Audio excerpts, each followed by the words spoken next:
send them to the grid buckets. Okay.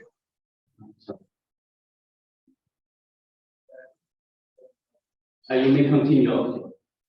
Okay, it's very nice to be here. I said my all good wishes to all meeting personnel.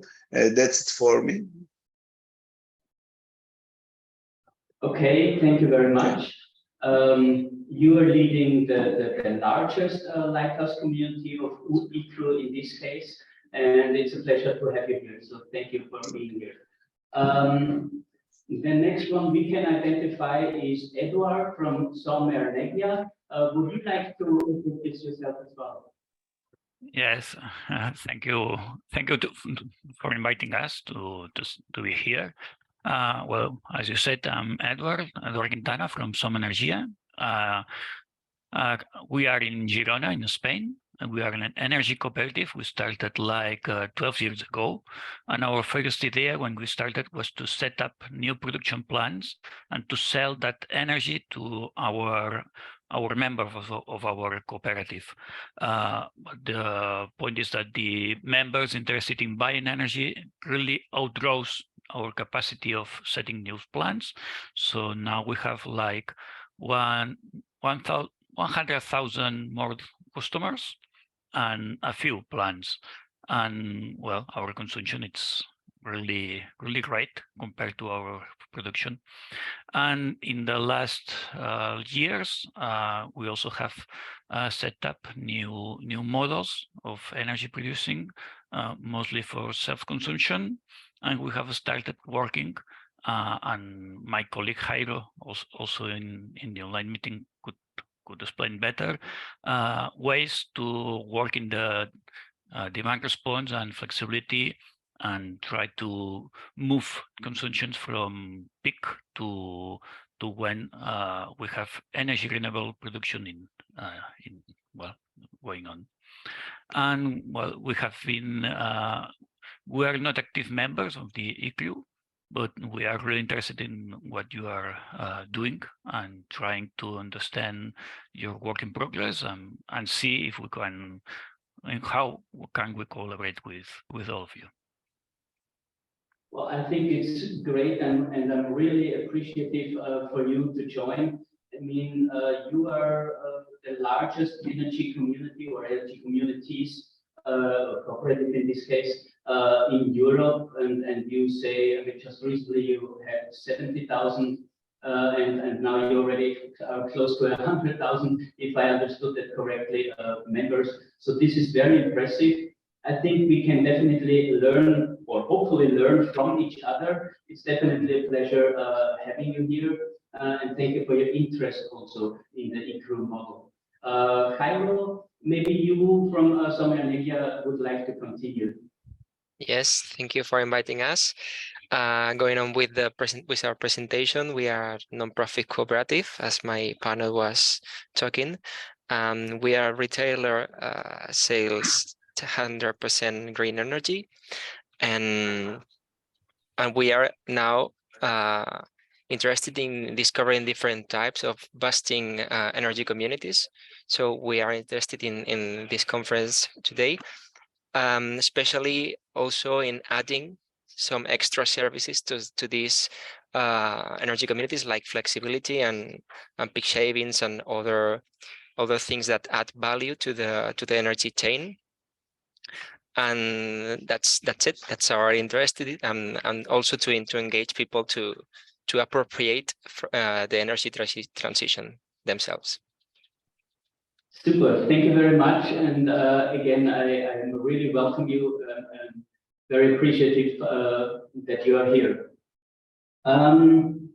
Let's see, we have some online eCREW partners with us. Ismini, would you like to introduce yourself briefly? Hi, I'm a bit sick, so I cannot really speak. Oh, okay. Shall I introduce you briefly? Yes, please, because I should not speak. Okay. Ismini Mustafalu, I hope I pronounced it correctly. She's our Greek agent for work package 6. So she's helping us with all the dissemination, with all the social media presentation, but also coordinates all the videos and the publication of our deliverables and so on. So also posts everything on the homepage so that all the news that we have of our eCREW project is available online and in social media, so to speak. So thank you very much. It's good to have you here, Ismini, and thank you, despite the fact that you're sick, that you are joining this event and that you are online. And also here to see how we can implement eCREW increase. Perfect. Yes, that's the attitude and the spirit. Thank you very much for adding that. And another eCREW partner is Maria Salud from CIRSE. Would you like to introduce yourself briefly? Hello. Yes, I'm Maria. I'm from CIRSE. We are located in Zaragoza and we are eCREW partners. I'm part of the exploitation IPR and business and B2B team here in CIRSE and also in the project.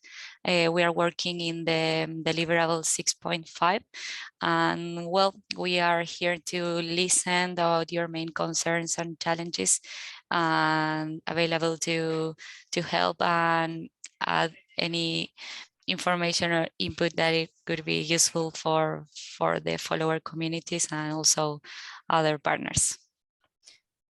Super, thank you, Maria. Thank you also for your valuable help. It's good to have you here. Thanks. Maybe next for introduction, Peter, may I welcome the United States Energy Association. It's a pleasure to have you also here. Please introduce yourself. Yes, thank you. Thank you for the invitation. My name is Peter Lorenz. I work for the United States Energy Association as a program coordinator. And I reached out to Johannes because we work with the United States Agency for International Development on several projects in Latin America, one of which is in Colombia. And a new priority for the new administration there is to develop and implement energy communities. And so as a result, I've been doing some research and Johannes came up. This eCREW development came up and I was really curious how it's working and how it's being implemented in Europe. So I'm very excited to be here to discuss and learn the latest in energy community developments, but also maybe further implement and discuss how Colombia will be implementing these in the future. Thank you. Wonderful, thank you very much. Sounds exciting and interesting, definitely. So I'm glad you reached out to eCREW as well, and maybe there is indeed some collaboration possibilities. So who knows? It's good to have you here, and I think you brought also there is a partner of yours online, Johanna Coleman-Spayan. Yes. Yes, hello everybody, good morning.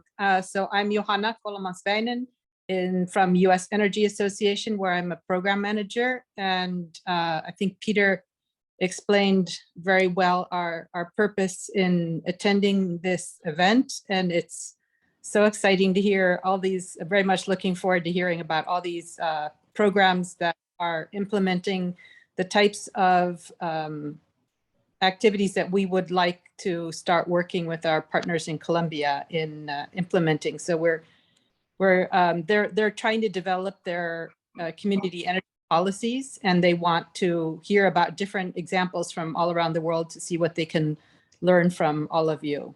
Thank you so much. Super, thank you very much, and also thank you for being here. Marcus Schwarz, would you like to introduce yourself quickly? Thank you, Johannes. Welcome in this meeting. Markus Schwarz from the Salzburg Institute for Regional Planning and Housing, SAR. I was invited by Johannes to give you short input, brief input to energy communities in the energy system and a practical perspective, what's going on in Austria. But that's, yeah, so I will go into deep in a couple of minutes. Thank you. Super. Marcus, thank you very much for being here. It's a pleasure. And thank you also for, in a sense, kicking off this event with your first presentation and just showing us sort of a scope of the possibilities of energy communities based on a legal frame, and on the other hand also based on your experience in Austria. So thank you very much. It's good to have you here. I also have Lara Heinz online. If you'd like to introduce yourself. Yes, hello. My name is Lara Heinz. I'm working for Rhön-Energie, which is a German utility company, and we are not a partner of eCREW. And I know a little about eCREW, but not that much. And that's why I'm looking forward to get to know some information about eCREW. Well, super. We have a discussion around in the very end of this afternoon, and so hopefully we can, until then, show you enough of the eCREW model, and hopefully we can have a fruitful discussion at the very end. Clazy Value, I see you are online as well. Would you like to introduce yourself? Maybe. Yeah, good morning, everybody. Sorry, my webcam doesn't work now. I'm Clazy Value from University of Torino. I'm quite new in this project, so I'm here just to listen for today, and so to get more known about the project. I'm actually just became a researcher in University of Turin related to this project, actually. Okay, perfetto, compared, it's good to have you here. Thank you very much for joining. Nice to meet you. And Ms. Yara Galvano, this would be then our last online speaker.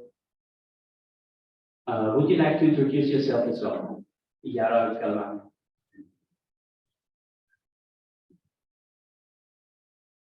Okay, no sound. Then maybe we'll go back to our live in-person arrival. Would you like to introduce yourself? I'm Thomas Witte, CEO of Yeah, okay. And I need the password on the website. It's one turnaround on the whiteboard. Super.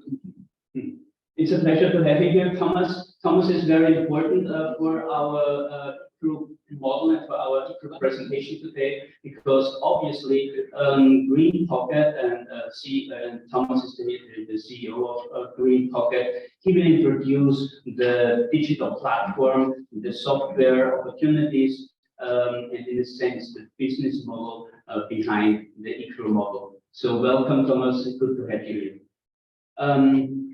With that, I think we have introduced, I think everyone introduced themselves, and we can go ahead with our opening sessions, so to speak. The opportunities and the challenges of the energy transition. We are in the middle of the energy transition. We have a few drivers, namely, of course, all based on decarbonization. In order to do so, we need digitalization, but this happens on the one hand through decentralization, bottom-up development, renewable energy community development, decentralization. However, also integration. This not only means sector integration, but also integrating the decentralized energy communities, so to speak, back into the energy system to make it a holistic energy transition, so to speak. So those are the challenges, while of course at the same token they are also the opportunities. Markus Schwarz from SEER, the Salzburg Institute for Regional Planning and Housing. You prepared a presentation. Would you like to start your presentation?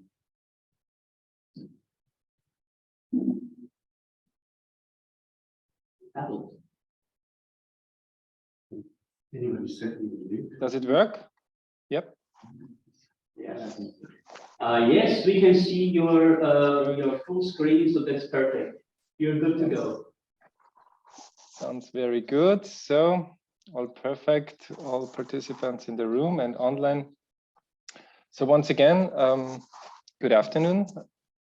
colleagues, welcome to the eCREW follow-up meeting. Just 2 sentences. My name is Markus Schwarz from the SAR, as mentioned before. First of all, I have to apologize because I adapted the title of my presentation a little. So at the beginning, I will briefly take a look on the situation in Europe and then focus on the situation in Austria from a very practical point of view. So, who we are at the SAR, we are the contact point for energy communities in Salzburg. So we have 9 federal states in Austria. Each federal state has defined a contact point for energy communities, a kind of help desk information center. But in Austria, we are also organized in a work program, a close cooperation between the federal states and the Austrian Coordination Office for EECs, a new organization since 21. And through this program, we are able to support the energy communities at best by using synergies, developing all kinds of basics, documents, tools, best practice examples, and so on. Also service providers list. So really good support for any project, any kind of project in the field of energy communities.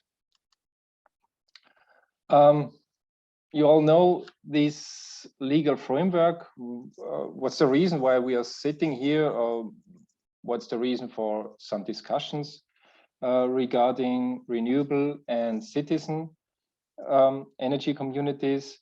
Nevertheless, it's the foundation which is needed for energy communities, the clean energy package. And it's the precondition also for Austria, of course, dealing with the topics, renewable and citizen energy communities, and essential, of course, within the CEP are the Renewable Energy Directive and the Electricity Market Directive. Another slide, the issues in terms of energy communities. Here you can see the picture that's a result of an international workshop 2 years ago. Since 2 years, a lot happened. A lot of actions were done, especially in Austria. But you can see here many ideas regarding energy communities. You can read benefits, social aspects, climate neutrality. Social economic aspects, do it as simple as possible. But one of the most important outcome there is written in the center of the picture. Energy communities, ideas turn into action. And that's what we are doing in Austria. We try to support all the projects that are at the beginning that just have an idea. And we try to take them on this journey to get their energy community established. So from this word cloud, but there arise some questions. 2 main questions maybe: how do energy communities contribute to a sustainable energy system? Like, what are the characteristics of renewable energy system, ownership, structure, governance, and so on? What's the pros and cons? What are the business models behind that? And of course, what's the influence on the energy system of, example, renewable energy communities? Yeah. And what are the unknowns of energy communities from a technical, political, social, economic point of view?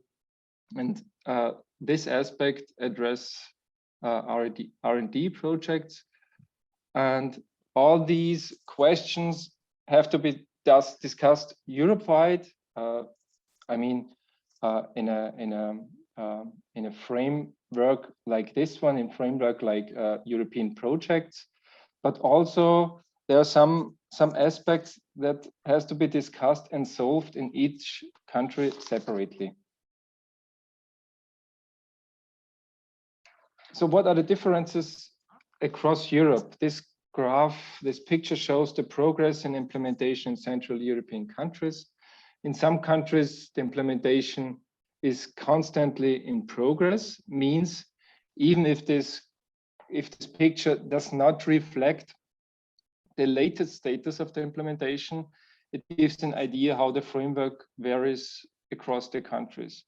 There are countries defined the energy communities based on the legislation before the directive, Germany, France, and so on, and others are on the way of implementation of the directive, like Austria and other countries. And also the readiness of the market is different. For example, Italy, Spain, Austria, and so on, already defined incentives, which is could be and are especially a boost for energy communities. Summarized, the implementation of the European framework varies across Europe in terms of speed, but also content, market design. As a result, the energy communities are interpreted very differently. An outcome of the eCREW project, among other results, are policy briefs for several countries and comparison between the countries. These results are very essential, in my opinion, for further implementation and also for learning from each other. So we see also in, because we are later focusing on Austria, we see the three main concepts: community-based collective generation, also known as the collective self-consumption, and the two very important ones were the framework, the CEP, were important and necessary, the renewable energy communities and the citizen energy communities, the RECs and CECs. And now just a small or a practical view, practical focus on Austria. These three concepts, what's the status actually in Austria? And we will see these three concepts, the beginning with the community-based collective generation. The legal framework therefore is known as the Electricity Act since 2017. Since 1.5 years, almost, yeah, 1.5 years, 21, another concept is able to implement the renewable energy communities and the citizen energy communities since beginning of this year. So far, from a legal point of view, we have created the foundation for energy communities in Austria. But now, what's the characteristics of these energy communities? Because the harmonizing of the legal framework is done very different. In Austria, we have the principles. The principles are important. Environmental, economical, and social benefits have to be generated. The energy communities concepts have to be open and voluntary and must not be financial gain, the main purpose. The main characteristic is the definition of the area. The area of renewable energy communities is split in local and regional ones. We have 7 grid levels. 7 is the lowest one, and the local one is at the local REC. This one is just able for EC members associated to grid level 6 or 7. So all the members under one transformer. And in contrast, the regional option, there it can be organized bigger. Yeah, it could be organized bigger, so that also members from other low voltage areas and also members from the grid level 4 and 5 can participate. So all members under one substation. And for CECs, there are no geographical restrictions. So theoretically, so it could be spread over several regions and federal states. Another aspect, incentives. As already mentioned before, we have defined financial incentives directly related to the area of the RECs. This differ are related to the local and regional option. In the local option, the reduction of the system utilization charge is minus almost 60% and minus almost 30% on the regional option. And also the incentives also include the exemption of the electricity tax and the renewable support contribution. So in contrast, the citizen energy communities have none of these incentives. Who can participate? The memberships, participation, generally with very different types of members can participate, natural persons, municipalities, and so on. Excluded in renewable energy communities are large scale companies and the energy industry. These groups are able to participate in a citizen energy community, but are excluded from the control within the entity.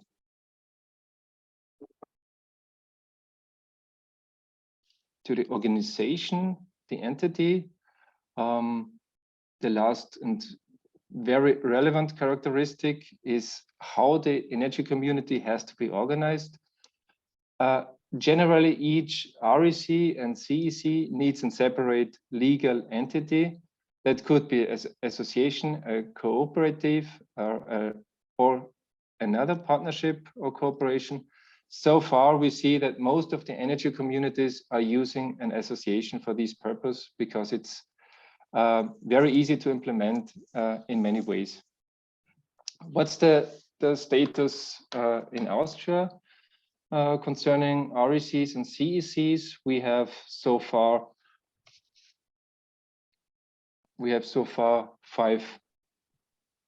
92 energy communities in operation, September 22. 9 months ago, this number was 5, because in 22 the legal framework was established. So just a few months later, just 5 energy communities. Number varies across the federal state. So some federal states have 20, 30 energy communities. Some other ones, Western federal states, have just a few number of energy communities established. And so far, only RECs, the one or other CEC is also implemented so far. And of course, several projects are in preparation. And for example, such ones that have already established the entity and now have to take care about the formal matters like contracts and so on. And briefly, sorry to interrupt you, would it be possible for you to perhaps finish up within the next couple of minutes so we can stick within the time frame? Yeah, I try to. Thank you, Jonas. Yeah, just brief overview to the community-based collective generation. There we see big numbers for over 400 projects in operation in beginning of 2021, almost 700 projects in operation 1 year later. And here we can see that that's the reason that the RECs and CECs are established, are able to do these projects, these kind of energy communities, and that's a boost for also this kind of projects.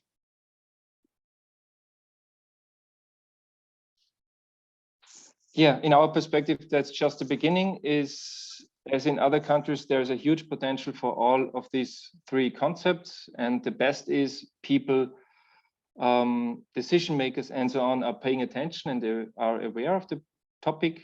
so far, especially municipalities are very interested, followed by private projects and SMEs. So also in a further perspective, these are relevant target groups. My last slide is a kind of conclusion made for Austria, but also applies to other countries, I guess. We have to admit the conditions are hard at the moment. There are exploding energy prices and the feed-in tariffs are at a high level. The further challenges are to expand and reinforce the grid, especially in the low voltage area. ICT is the main indicator, so we need a nationwide rollout of smart meter, really 100% rollout, and there needs to be more awareness raising. To tackle this issue, we continue the close cooperation between the federal states and the Austrian Coordination Office in order to lead ECs to success. So besides the brief overview of ECs across Europe, I hope I was able to give you an idea what's going on in Austria from a very practical point of view, and wish you the best for the meeting today and try to turn ideas into action. Thank you. Super, thank you very much, Marcus. It was a pleasure to listen to your presentation and also the development in Austria. And it seems really actually impressive, or a nice development throughout especially the last year. And European-wide, it seems like, based on our regulations here in Austria, that we could show this as a best practice case. So hopefully this was also reasonable for other of our communities to perhaps follow your presentation and see what do they still need to work on in a legal frame, but also in turning ideas into action. It seems obviously that what the European Union wants to persuade and wants to go forward with, that this is not so easy on a national level. We have a lot of national differences, and that obviously makes it also difficult to roll out and scale up certain energy community business models. However, in this case, I think it was very interesting to see your Austrian inside view. Thank you very much, Marcus. Next in a presentation. Sorry, Mr. Johannes. I have a question for Marcus. Yes, thank you very much. Okay. I would thank you for reminding. I wanted to ask, due to a certain time delay that suddenly occurred, maybe we can skip the Q&A, so the discussion for shortly before the break, and then we can roll up with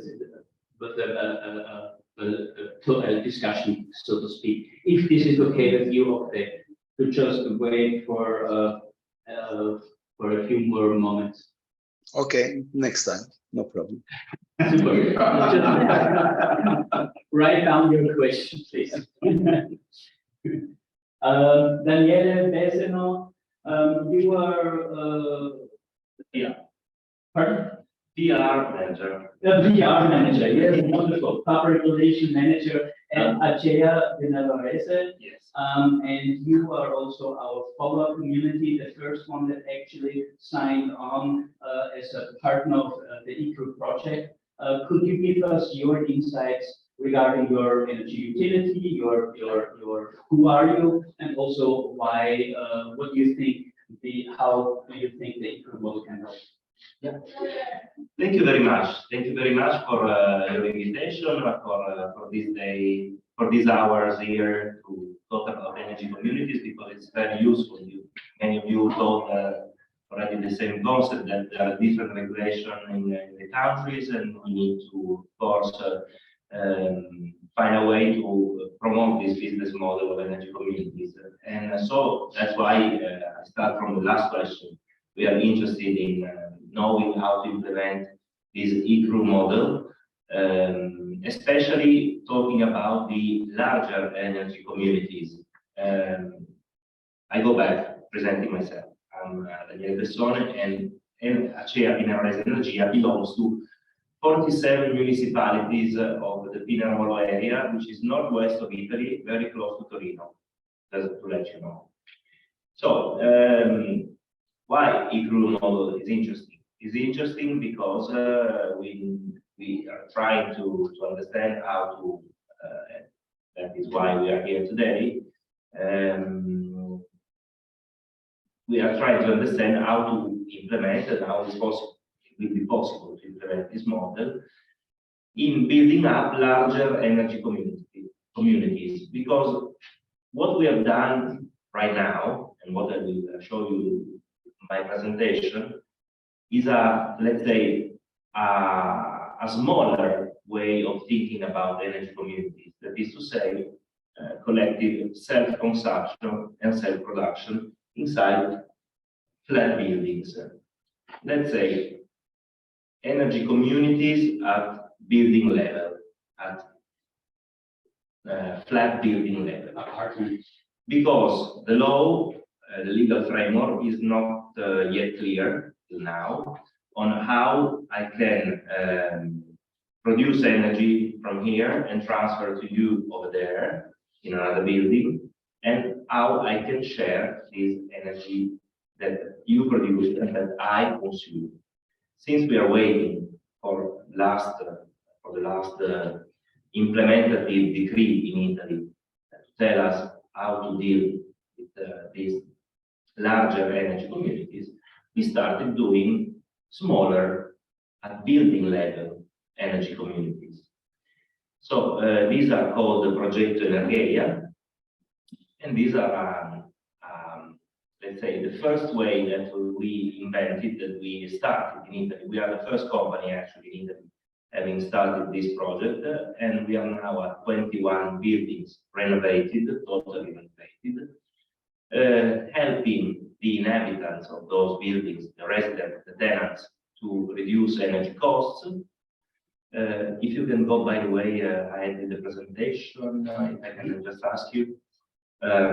Okay, and thinking about the future, we are thinking on how to integrate all those different, let's call it, buildings in a larger energy community, where we have, for example, an industry producing renewable energy with rooftop or with hydroelectric power plant, or a different PV plant of different buildings.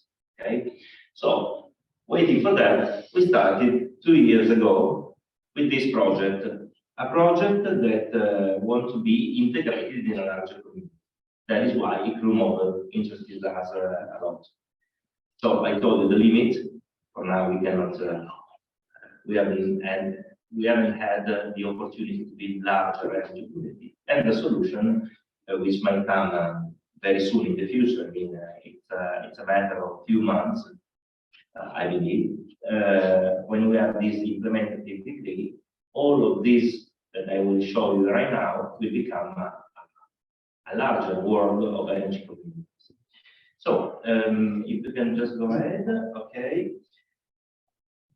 We are a company taking care of different sector of activity, from water management to waste treatment and transformation of those, for example, organic waste into renewable energy, thanks to biodigestion and aerobic biodigestion.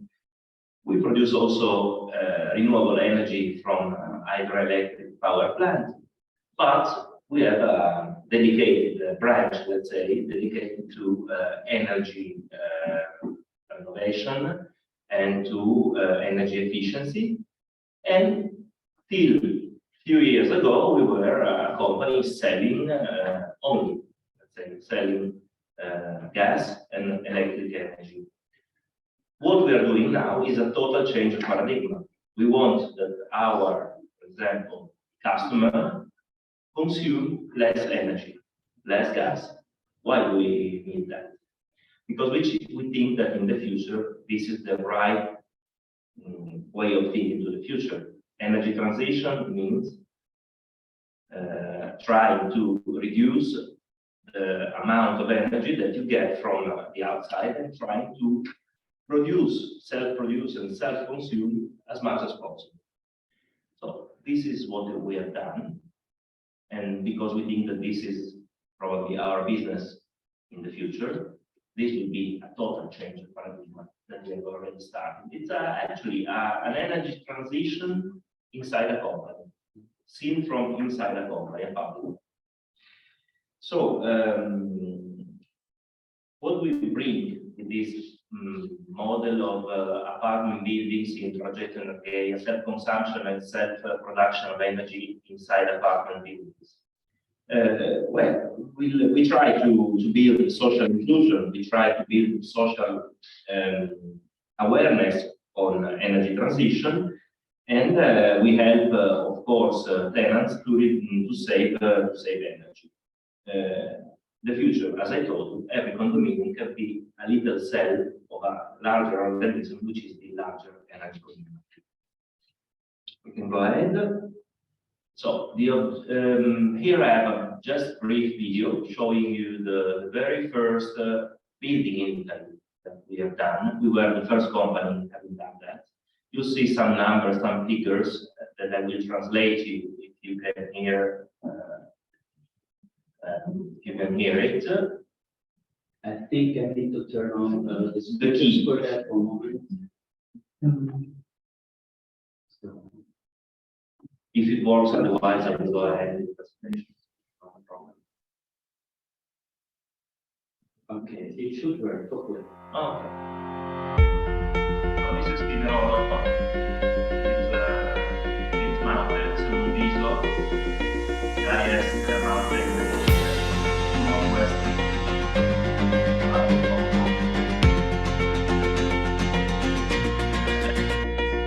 There.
You have seen also some images about this video.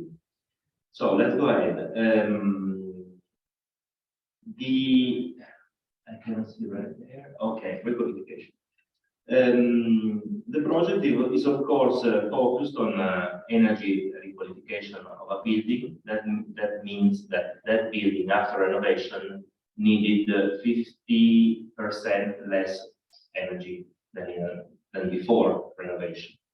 And the resting need of energy from the building is covered for 90% by renewable energy produced on the rooftop.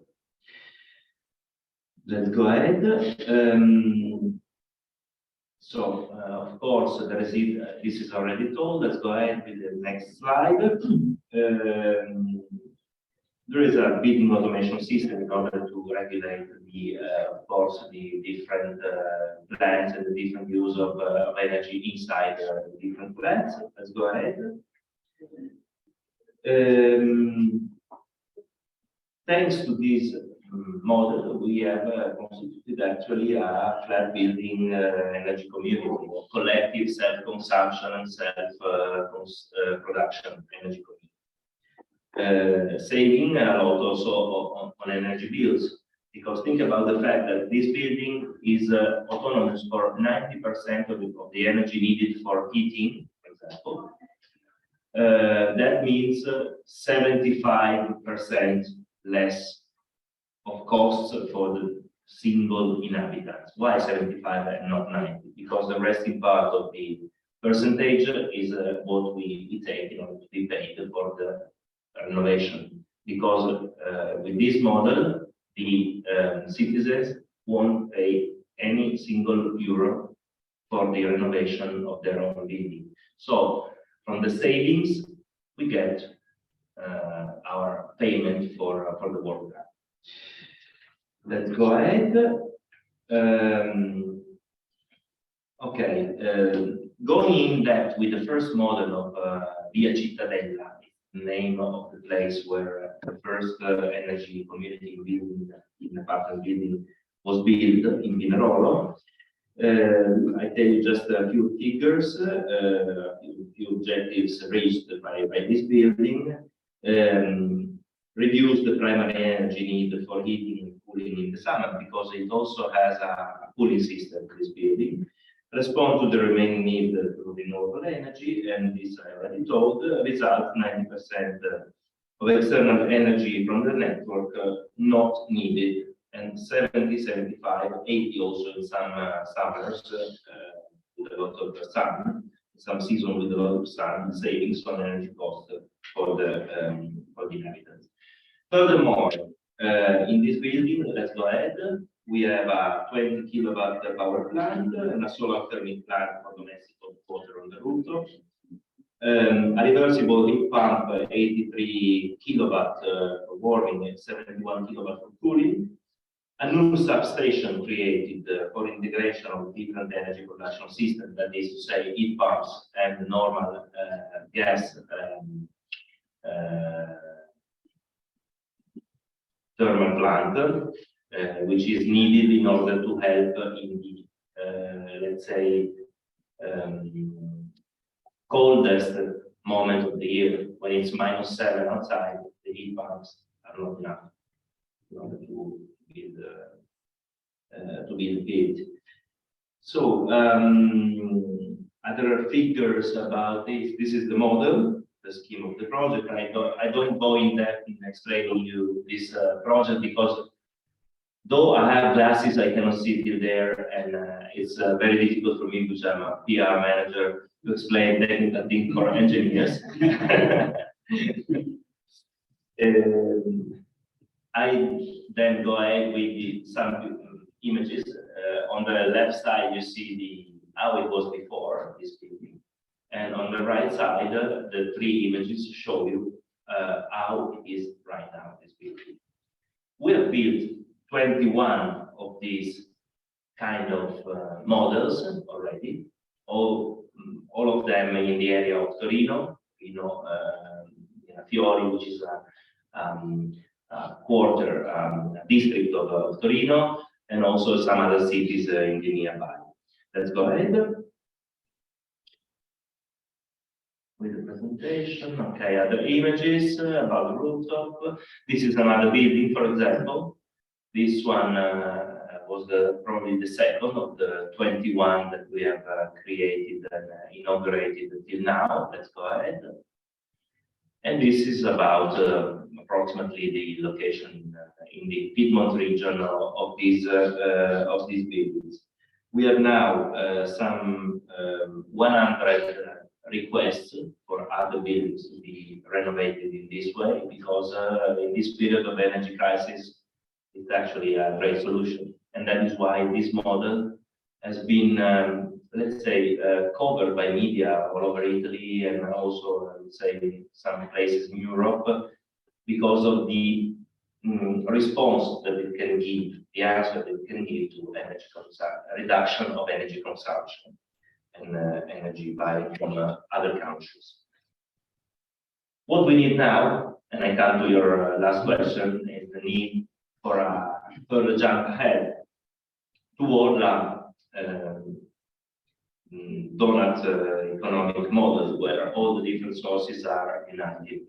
Okay, so the buildings are over there on the right side, are just a small part of a larger model of energy production. Let's go ahead.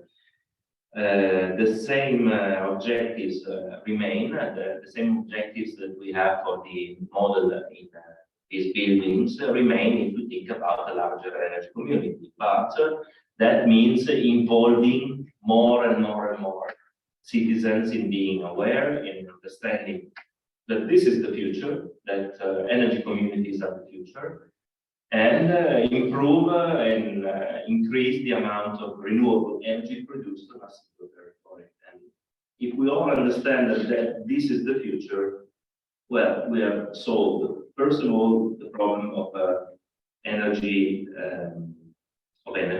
crisis, okay? And secondly, we have done a great step ahead toward the future of our environment and our social life and our sons and nephews. Thank you so much, and I will stop here because I think there is nothing more to be added. Super. Thank you very much, Daniele, for your presentation, also for showing us the insights of your energy utility and actually also the scope of the endeavors you plan and the scope that you try to fulfill in a sense to renew another 100 buildings. That's obviously a huge project. Actually, we have more requests from Erice, Sicily to northwest, northeast, central Italy, Rome, but we cannot, of course, work on all those, and so we are giving consultancy to citizens in order to find other companies who can do the same. Because we cannot be everywhere. We are a small company. Well, I can see that why you are in the PR, because I'm already inspired and enticed. And we managed to get eCREW really rolling, and if this model works for you, then there's a great opportunity to grow together, and this is, of course, inspiring in that sense. I'd like to have, in this case, a quick break for questions and answers, so to speak, for our first two speakers. So, Octave, thank you for your patience in waiting. I do want to open the floor, maybe a couple of minutes only for some questions. Would you like to play your question? Thank you very much. But we and Marcus write each other in the chat room, so I learned my questions answers. My question about the smart meters, and we get both of our mail addresses. We'll write each other about the smart meter digitalization and rollout subjects. No problem. Regarding the technical specifications of smart meter, it was a question like yes, addresses technical aspects. Yeah. Okay. Well, thank you for keeping it that tight. And smart meter questions are always interesting, especially European-wide, because we are in so many different developments, so to speak. Some countries do not have smart meters at all implemented. Others are very sufficient in that rate already. So this question, I can imagine, is a targeted one. So maybe also for the others of the online work and presence audience, maybe if you are interested in further engaging in Austrian development, so to speak, maybe you can write to Marcus Schwarz as well, maybe an email. I hope this is okay, Marcus, that I just announced it. Of course, All yeah. right. Are there any other questions from the audience, the participants?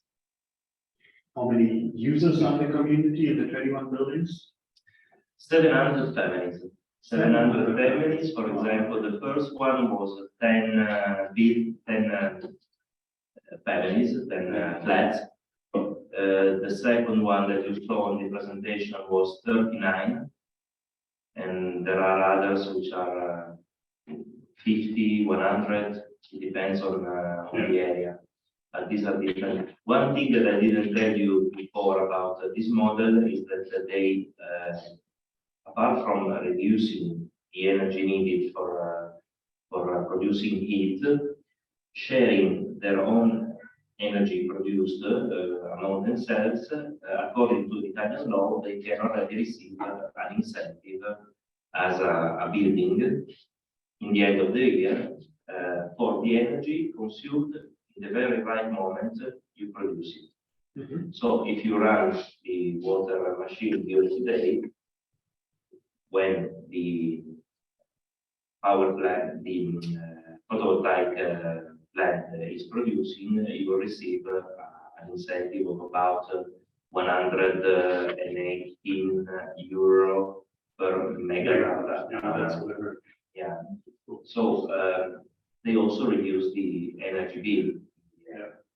Apart from reducing the. And that's all across Italy, isn't it? No, this is was started in the northwest of Italy by our. No, but this incentive is all across Italy. For that kind of self-consumption. One practical question. So what if one family does not want to join your community and they want another family? They won't receive it, and they will not be part of it. But they can still live in that apartment, that house? Yes. Yeah, sure. But they do not have to part of it. No, they are not obliged. Mm-hmm. Of course, when they decide to build this kind of energy community in a building, they are all aware of what they are doing. They say yes or no. And if somebody does not agree, probably they will not decide of doing that kind of intervention. Though the cost of the renovation is zero for them. Yeah. But is it a high effort for you as a utility to convince the people they have to fill out new contracts, design? Something is changing. No, I mean, it's difficult and it's important on the other side to let us people know how it works, because it's something not yet clear. There's a lot of confusion everywhere. I think it's all about the same problem in Europe, everywhere. So what we have found is that immediately, suddenly, as soon as you present this opportunity of renovation, they all agree thinking about the money. Then they also think about the environment. Second thought. What I would say that is that where there were buildings, for example, we have one example, the second one that you saw in the video, or in the slides actually. On one side, there was an entrance of this building. All the flat owner, all the tenants decided to do this renovation. The other side, the right side, said, no, we don't want. Why should we do that? Blah, blah, blah, blah. There will be some problems. When something is new, it's not yet clear how it works. Blah, blah.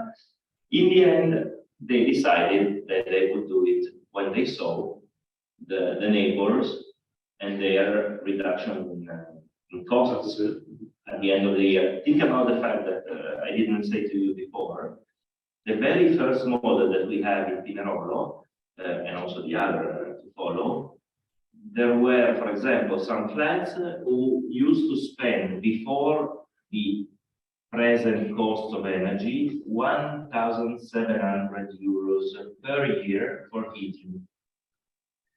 After renovation and after building up this model, they reduced the cost to 376 euros, for example. So that's a lot. That's a lot, considering that they didn't pay a single euro. So this is a model in order to let people understand, answering to your question, educating them to energy transition and being then more aware in the future of models such as the eCREW model, when it will come in a larger energy community that we hopefully are going to build in the future.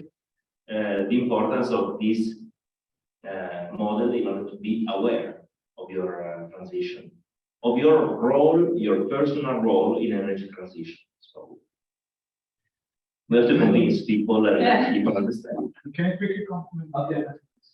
Really quickly. Very quickly. There are buildings that their experience is presented by Daniel are powerful example of how the collective action can be fostered. But please consider that are all self-consumption initially. The incentive is 100 euro. If you move to be actual energy community, as they are foreseen in the EU directives, the incentive is even higher because it's 101 and 110 euros. And so why? But this is the point that maybe you should discuss even later. Why it's better to go for the self-consumption instead of the energy communities? Because there is the constraints that all the people need to live in the same building. But if you go for the self-consumption, you don't need to create any new juridical person, nothing. So the barrier is really low. It's constrained because you need to be just the families living in the same condominium, so you cannot involve the neighbors. But of course, it's easier. The challenge for the energy communities, actual energy communities, is to create a new organization that needs to be managed from the juridical, economic, decisional point of view. And it's a challenge because all these competencies are not that really diffuse around. So to manage a proper energy community is not easy. It is a challenge. And what the CS is really trying to do is to lower a bit the criticality. What eCREW could also help is also to help in managing without the need of implementing an actual energy. But it's always a bit tricky to keep the difference between these different forms of collective actions. It was just a comment. Absolutely, Alessandro, and thank you very much for this comment. Also, Emma, for your question, and this, in a sense, aroused discussion. And I agree too. Maybe at the very end tonight we will pick that up once again, because this is, in a sense, the edge. How do we engage with our consumers, with our prosumers, and how will we implement a system that actually works for everyone, that is indeed an incentive for consumers, for prosumers, for the energy utility. So a win-win-win situation. But with the eCREW model, we would like to create this win-win-win situation. And so I take the opportunity to start my presentation now. And with my presentation, I now, at least for our follower communities, I, for the first time, like to, in a sense, show you the eCREW model. We'll talk about what is it all about, what are the pointers, so to speak, how does it work, what's the business model behind it, and then I pass on to Thomas Goethe from Green Pocket. He will articulate the insights of the virtual community. So how does the platform work? How does the software work, the dashboard in a sense, and also then the application, the mobile application that comes with it, and what are the ins and the outs, so on the technical part, so to speak. And thereafter, wonderfully, Lucas Albert will give us a short presentation of our most successful lighthouse community currently. So showing all the insights from your point of view, enablers, barriers, what was difficult, what was easier, for example, and how is it actually live in your pilots. That said, I'll start with the presentation and I'll keep it really tight to hopefully catch up with our timetable. So the eCREW model, in a sense, is a third business model in addition, well, for European legal frameworks anyway, in addition to renewable energy communities and citizen energy communities. Markus Schwarz has already introduced here the European legal frameworks of RECs and SECs. And of course, we have numeral bottom-up development of RECs and SECs.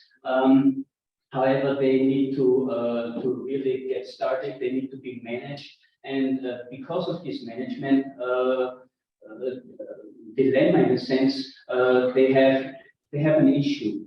Who is managing? Do we have social management or a partner that is taking on this management or the leadership of an energy community? This is oftentimes very difficult, and in this sense, eCREW presents a third, so an additional business model in addition to renewable energy communities and citizen energy communities. Why?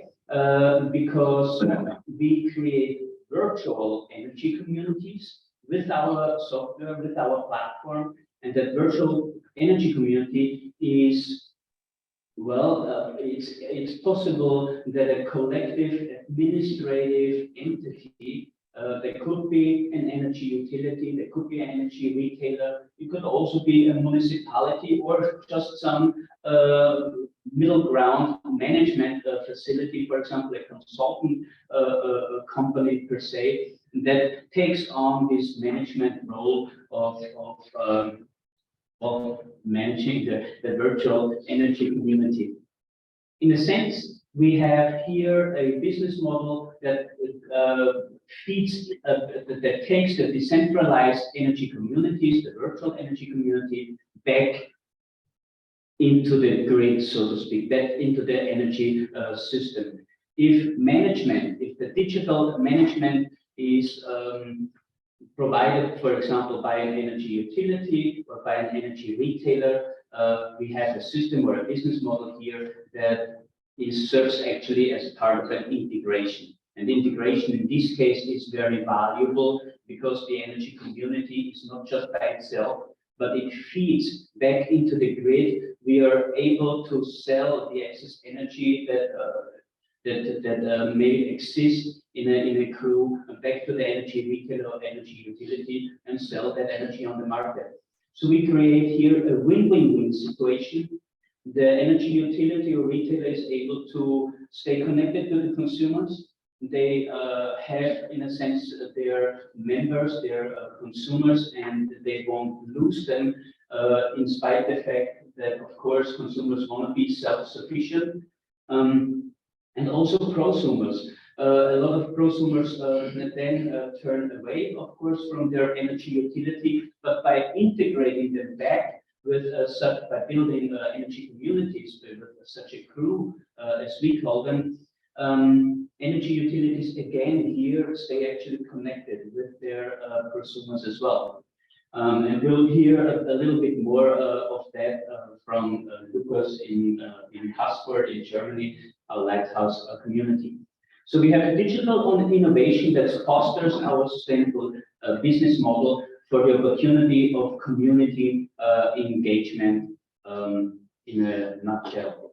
So it's a virtual energy community that we focus on, and the big headline obviously is also energy efficiency. So energy efficiency means reducing or also changing the energy consumption behavior of consumers and also of prosumers. So we want to reduce energy consumption, as you mentioned, Daniele. And we have figured with previous studies that we can do so, that we are capable with our app or with our platform, that we are capable sort of this demand side management. So with push-up messages, with gamification, with nudging, we are able to make our customers aware of how they use their energy.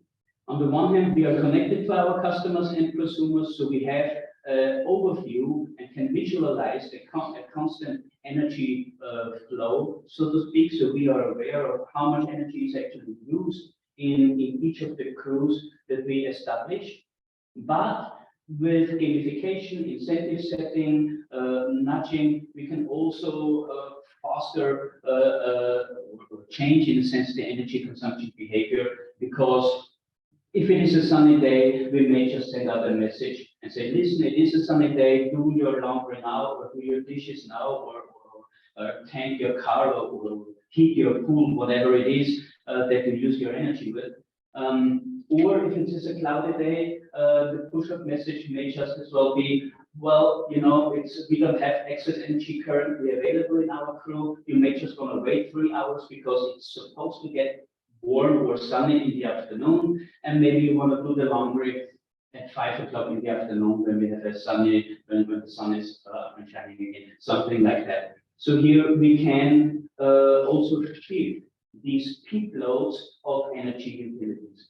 And shifting means that we change we are able to change the energy consumption, the behavior of our consumers. So this is an additional, very important value of our business model. This is just a few pictures of our app. This is our dashboard, and we'll dive a bit more deeper into that dashboard when Thomas from Green Pocket is presenting. However, in such a way, we can actually see how much energy is used in the crew, how much energy goes back into the grid, and how much energy comes from the grid to support the security of the crew. So, right, I'll leave it at that to keep my presentation short. Another very important point is our split incentive system. So, virtual energy communities are established via a collective administrative entity, let's say the energy utility or energy retailer, who sets up who uses this platform and sets up also a contract for consumers and for prosumers. This contract includes a split incentive system, which means that we have a in-house, within a crew, a sort of within the crew tariff setting to provide incentives for anyone to join a crew. Which means we have prosumers, we need prosumers in every single crew that have excess energy and that are willing to sell this excess energy. Consumers, on the other hand, buy this excess energy and are happy that they have a renewable energy at that. And this is within the crew pricing. So this price ought to be a different price, obviously, than the market price. And in this case, it's up to us which price we choose, because it's in the crew anyway. It's not a free energy, obviously, but it's from the prosumers and excess energy. So we can here negotiate, for example, a price, or in our eCREW model, we have established a price that we consider profitable for all ends, so to speak. And also the energy utility. The energy utility can also purchase excess energy from the crew that is not used, just in case we have more prosumers than consumers, for example, and excess energy exists. Here, the energy utility buys back the energy, the excess energy, and can sell it on the market. There is a little bit of a margin also included for the energy utility. Of course, it might not be a lot. However, there is a double win, because the energy utility has this opportunity of selling excess energy on the one hand. On the other hand, they have the opportunity of shifting their peak loads. So this makes energy available on a more flexible manner for the energy utility itself, and they stay connected with the consumers. So there is a value also for the energy utility at that. And obviously there's value for the prosumers they sell simply their excess energy that they like to sell. With that business model in a nutshell, we have 3 pilot sites, one in Turkey, one in Spain, and one in Germany. And all 3 pilot sites are actually very different. So we needed to adjust our business model and in a sense create 3 different business models. Yes, they're very close because we use the same platform to work with.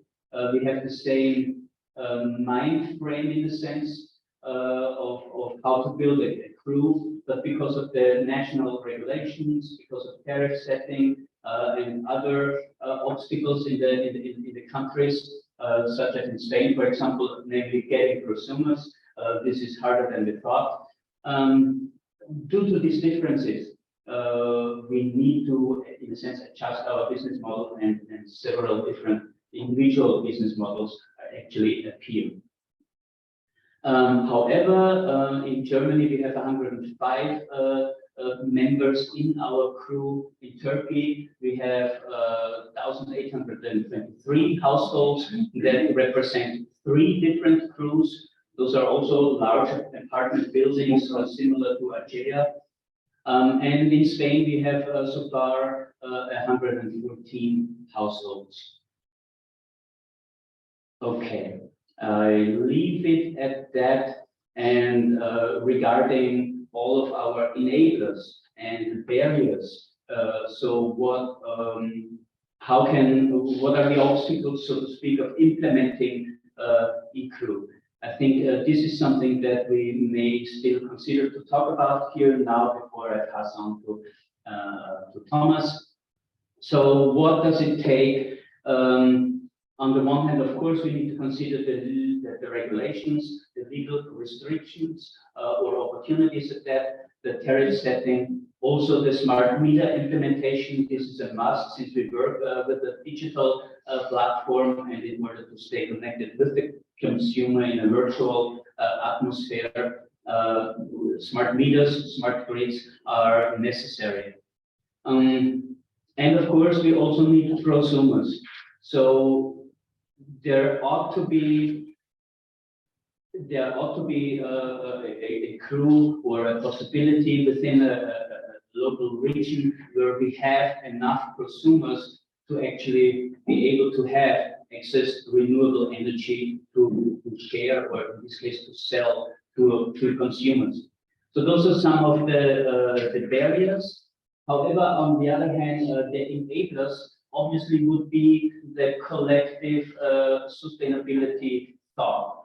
So we would like to reduce energy consumption. We want to be more energy efficient, not just the utility, but also consumers and prosumers. We want to be a part of mitigating the climate change and acting towards the energy transition. So this belief system, in a sense, is of course a vital enabler for both, whether or not this is a municipality that is included, or an energy utility, or us as a society. So this is necessary.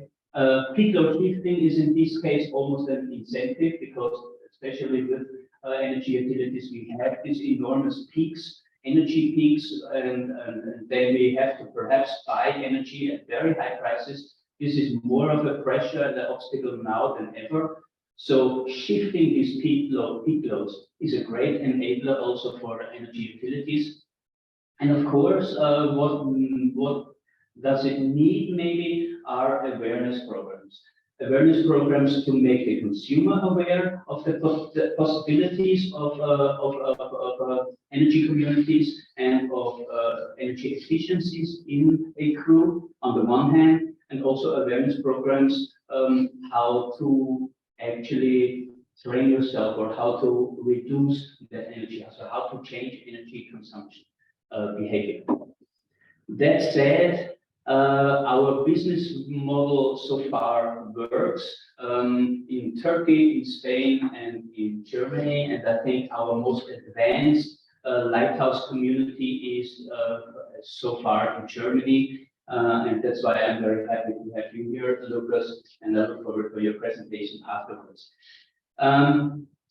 After the presentation from Lucas Albert of the German Lighthouse community, I think I would like to have another round of like Q&As and discuss this a little bit with you as follower communities, because probably you will have some questions, and then I guess we'll dive into a break. So far we have 3 crews, plus Ajaya as our first follower community, and hopefully with more and many more to come. And in that case, well, also Enlit, since this is a side event of Enlit, I say also thank you very much. And I give over to Thomas from Green Pocket, and I very much look forward to your presentation. I hope you can share your screen already. No, not yet. Okay, let me. Okay, not yet.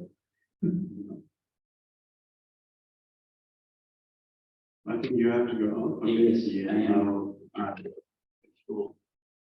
So let's have a start. First of all, can you see something?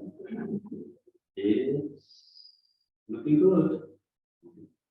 So, Yeah. Okay. So just to give you a very brief explanation who we are, and then try to get into the live demo and show you the app as it is right now, and then get into some mock-ups or even new features for the crew. We participated in this exciting project beginning of mid of 2020. We are a Cologne-based company, and we are dedicated to deliver software to give energy transparency, mostly for utilities, and they sell it to their clients, residentials and corporate customers. And we have a strong footprint in our home country, Germany, with more than 30 utilities working with our software, like the Rhön Energy from Fulda participating in this event as well. But we also have experience in 11 other countries. And now let's get into the demo version. Hope you can see something.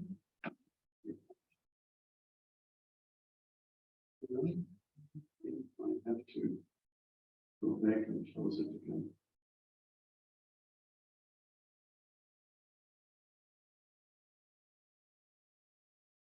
So can you see? Yes, excellent. Okay, so that's the starting point of our app. We developed our app as a mobile first, but to this screen, it's like a desktop version. And you can see a dashboard. In our project, we have only electricity, but we could add also gas or water or heat if you have it as a utility and want to insert additional data. That's the dashboard. You can have a look at your cost check or your consumption check.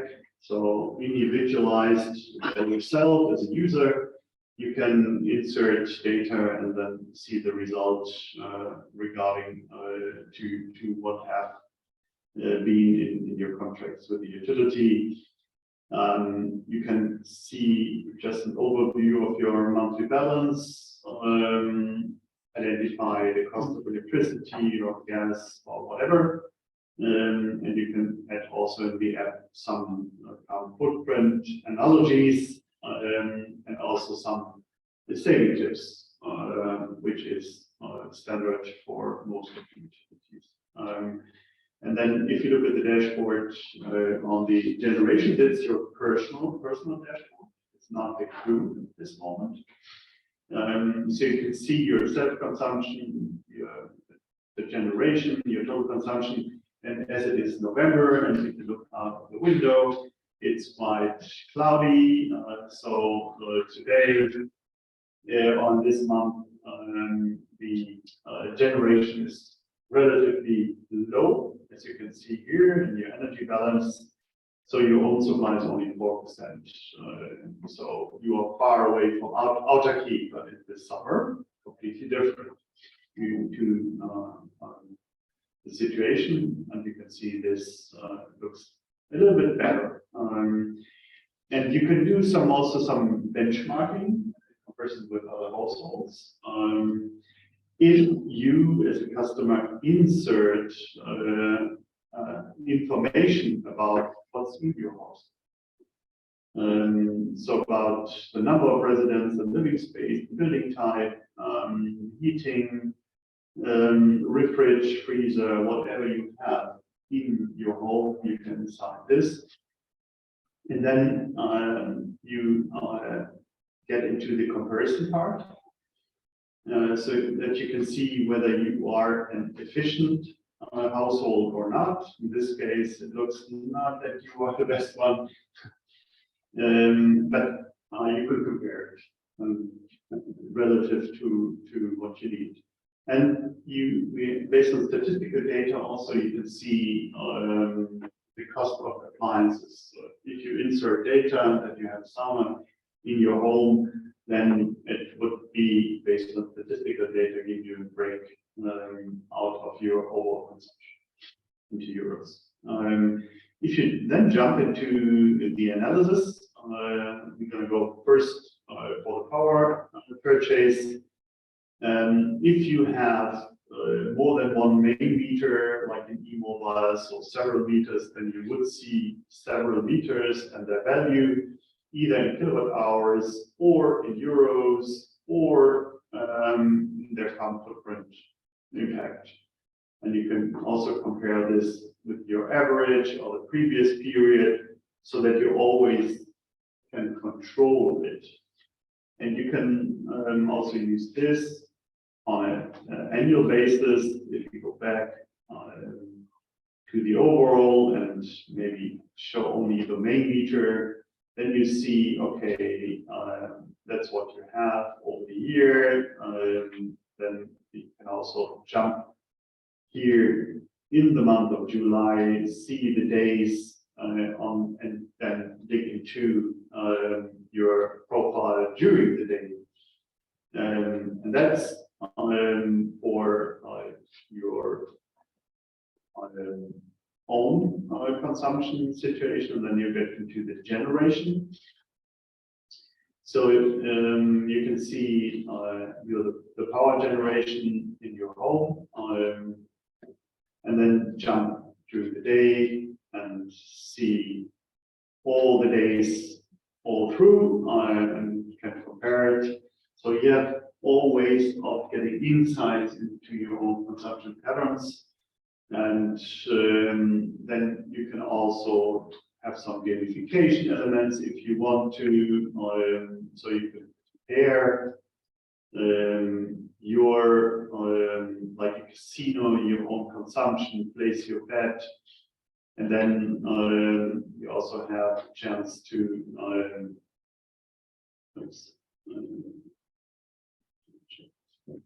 and see what is the reality, check the reality the day after, and it makes a little sound in your ad. It's quite nice.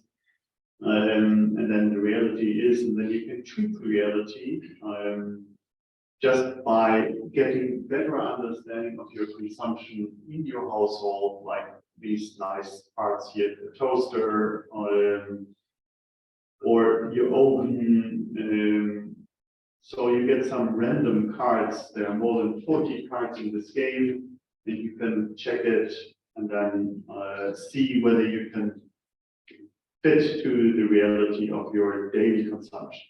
So it's nice for kids, but it's also, we found out in some of our projects that 10% of users are using this, and the overall traffic of all users accounts for 12% only for the game. So the game is really something that brings into customer engagement, and we were surprised to see that the use of the game, even after 50 months, was active, because it's a very tiny game. But we see that you can engage customers, and the same is with, if you get push notifications, then it's also quite clear that consumers get back to get more insights on your transparency. So let's come back from the peak poker to the user, and here is something that you can do some administration in the app or get inside some. If you are not the supplier, if you're only the DSO, you can insert the tariff data, edit your tariff, or get some information on that. So it's and then again, these are your payments overview or your consumption check, and you can change all that if you want per month or each month. If we now look from the individual perspective of an household, getting back to the crew situation, then you can see what Johannes has shown on the slide, that the similar dashboard, that is the individual dashboard now, is giving the overview of overall crew generation in kilowatt hours, the crew self-sufficiency, the grid feed-in, the grid purchase, with the target to have this down to 0, but the reality is like those days where not the power of the sun would give you the chance to produce a lot. So, and then you can see your self-sufficiency rate, which is here 80%. So it should be higher. And then you get some information about how's the calculation done. And you also can have a look at the grid supply and the autarky rate from the crew, and always the information button gives you additional information. So it should be quite easy to understand what the concept behind is and how you can work with this. And then you have the crew bonus in this case. And the first, it's your bonus, you can see. So the notice here is in October, your crew bonus was 23 euros, nice figure.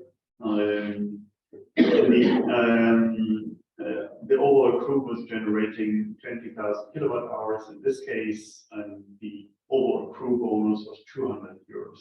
Here in this case, we give the information from your individual bonus.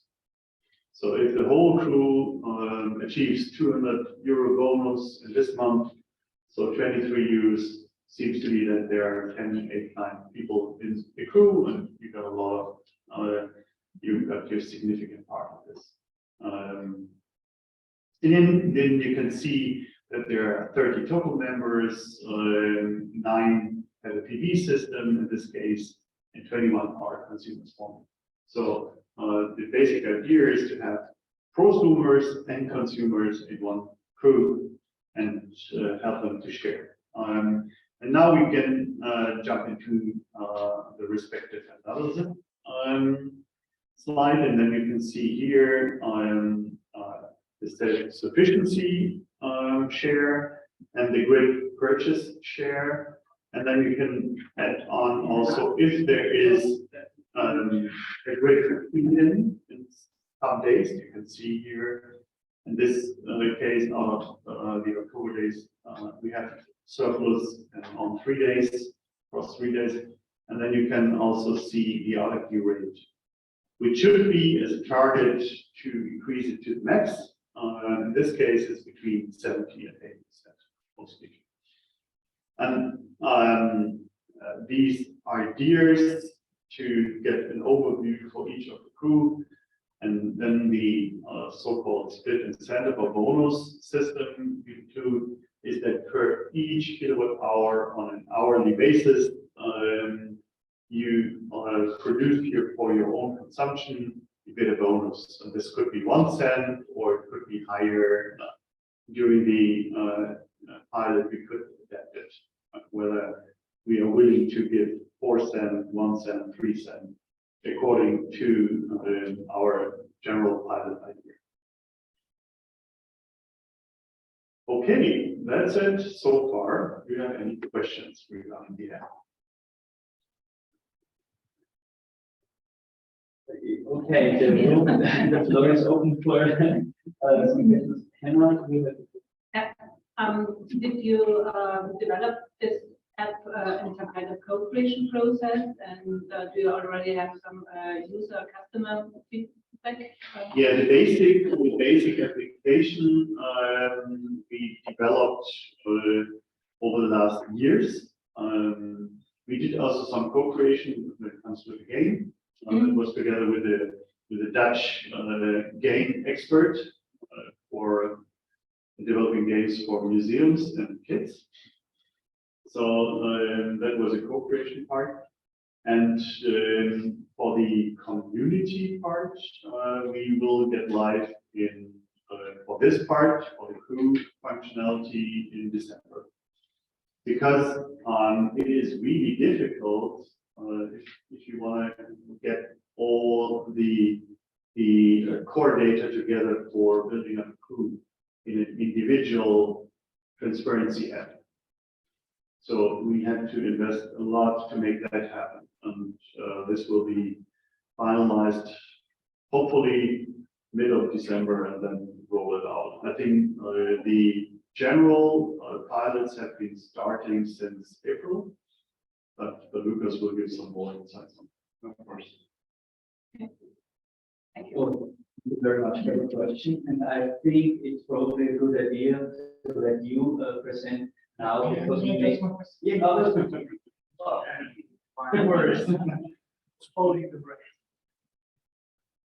About the game, yes, how do you measure the activities in terms of engagement? Because you said that after 15 months, there are people still playing. Yeah.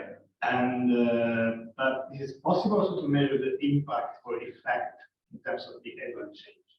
So have you, yes, or I don't know? Yeah, we did this in this respect. It was another Horizon 2020 project. See if the consumption increase, or if the distribution of the consumption change over the day. Yeah, we have a presentation on playing. results. In addition of playing after 15 months, they also actually change the behavior. Otherwise, yeah, we could definitely see that there are some facts, not enormous facts, but if you put this, because in this case there were 800 active users over the course of the 50 months, so it's not 80,000 or 800,000. So, but the effect was interesting enough to say, okay, this could also be interesting for DSO to steer with customer engagement activities certain effects you want to see. And then the comparison, one customer can access the comparison engine, so to compare itself with the rest of the. To access that comparison, a requirement is to provide all that data about the devices. So if you have your profile completed, you can access. And the comparison is made on battery. The consumption is compared with the average or with a benchmark chosen. No, that's best performing. No, that's always relative to the situation in your home.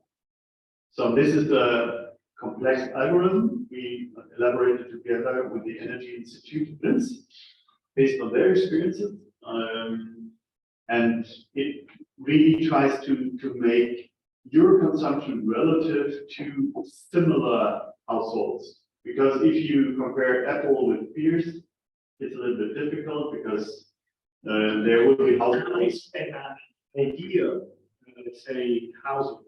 I know typical, as they say in sociology, households you are compared to. So the household that you should be for being a sustainable household. It's not it's not another household, it's not the it's not the other household, but it's relatively, because if you have a household that is using or statistical match.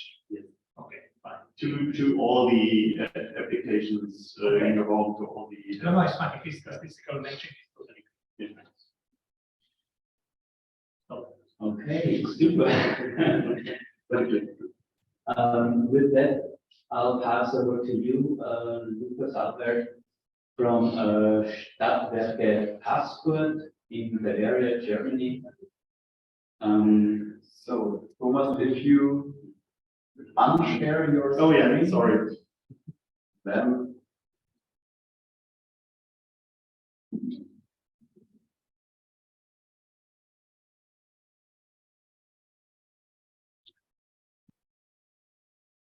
okay. The full screen, my screen works, but I cannot.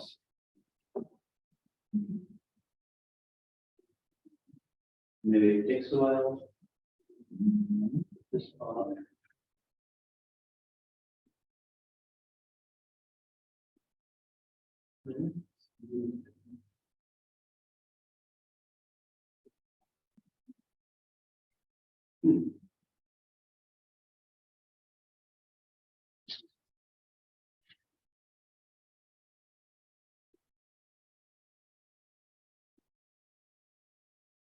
Try it again.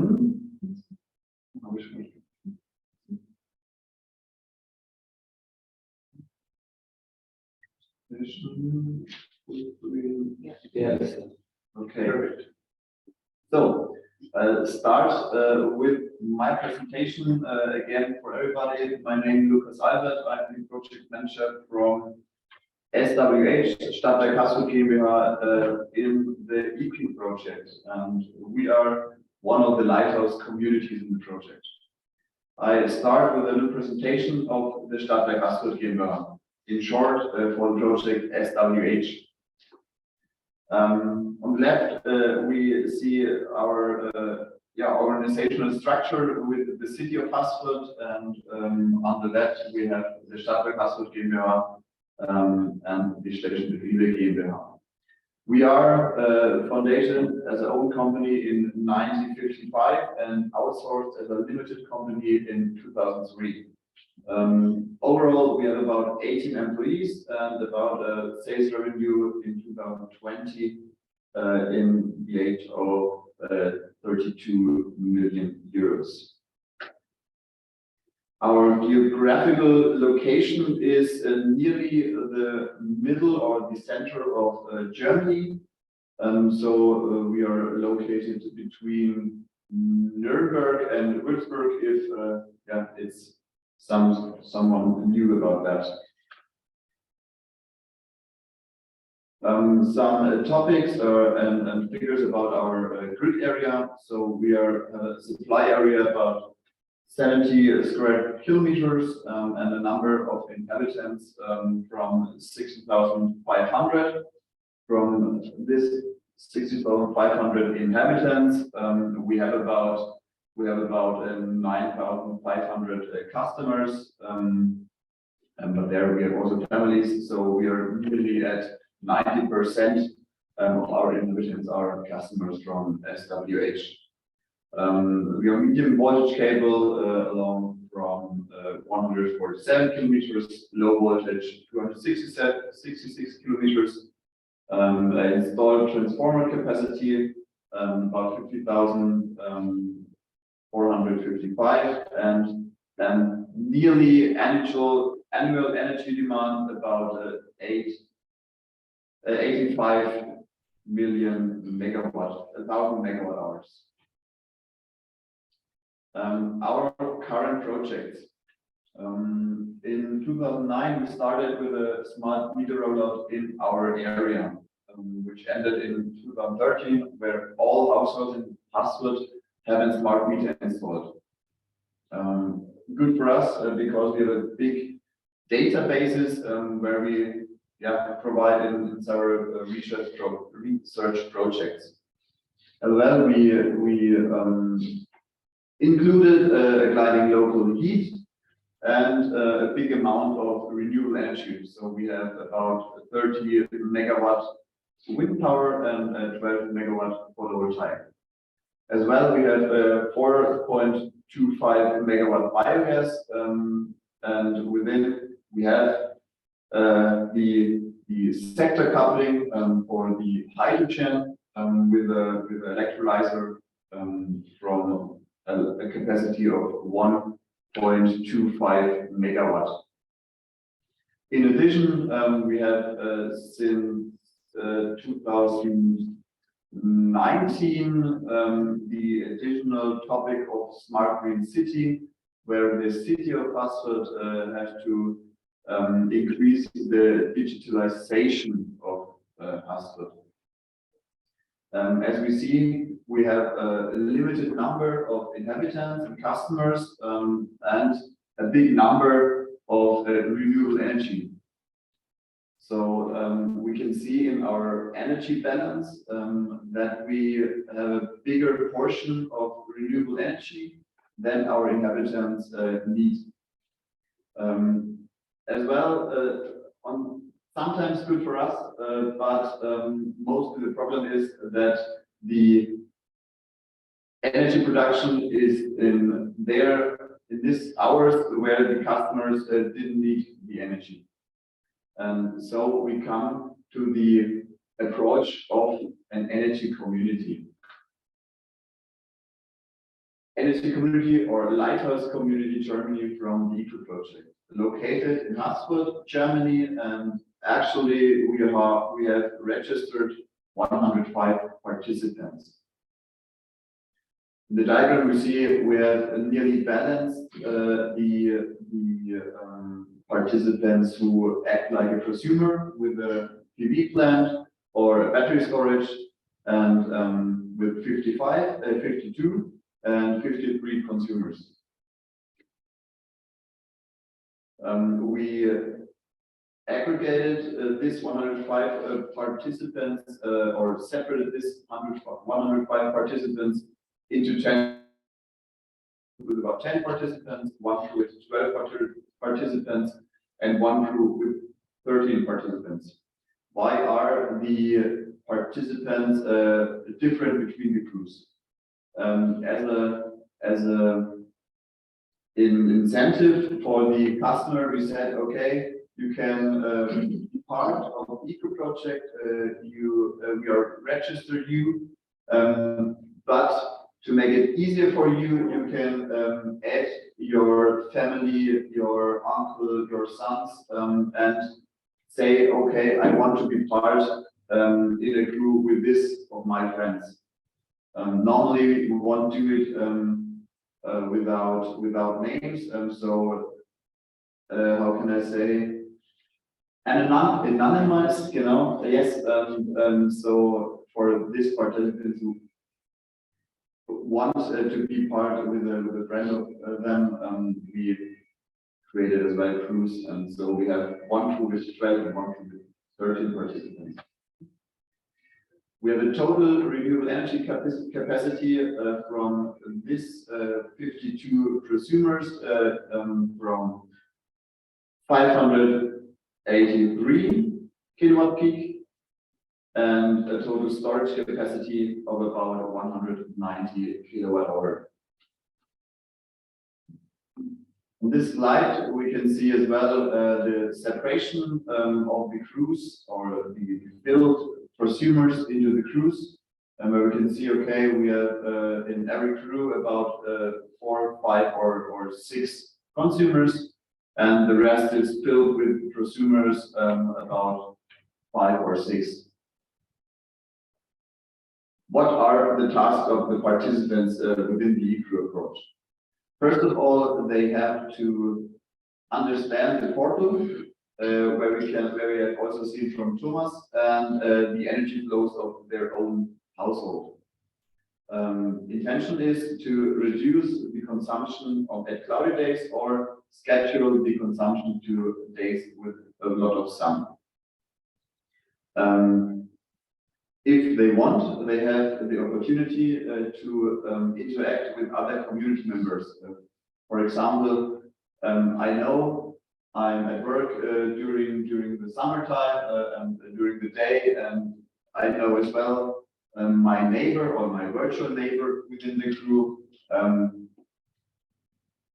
is on holiday or is at home but not at work. So I can say, hey, my friendly neighbor, today I have a lot of consumption, but I'm not at home.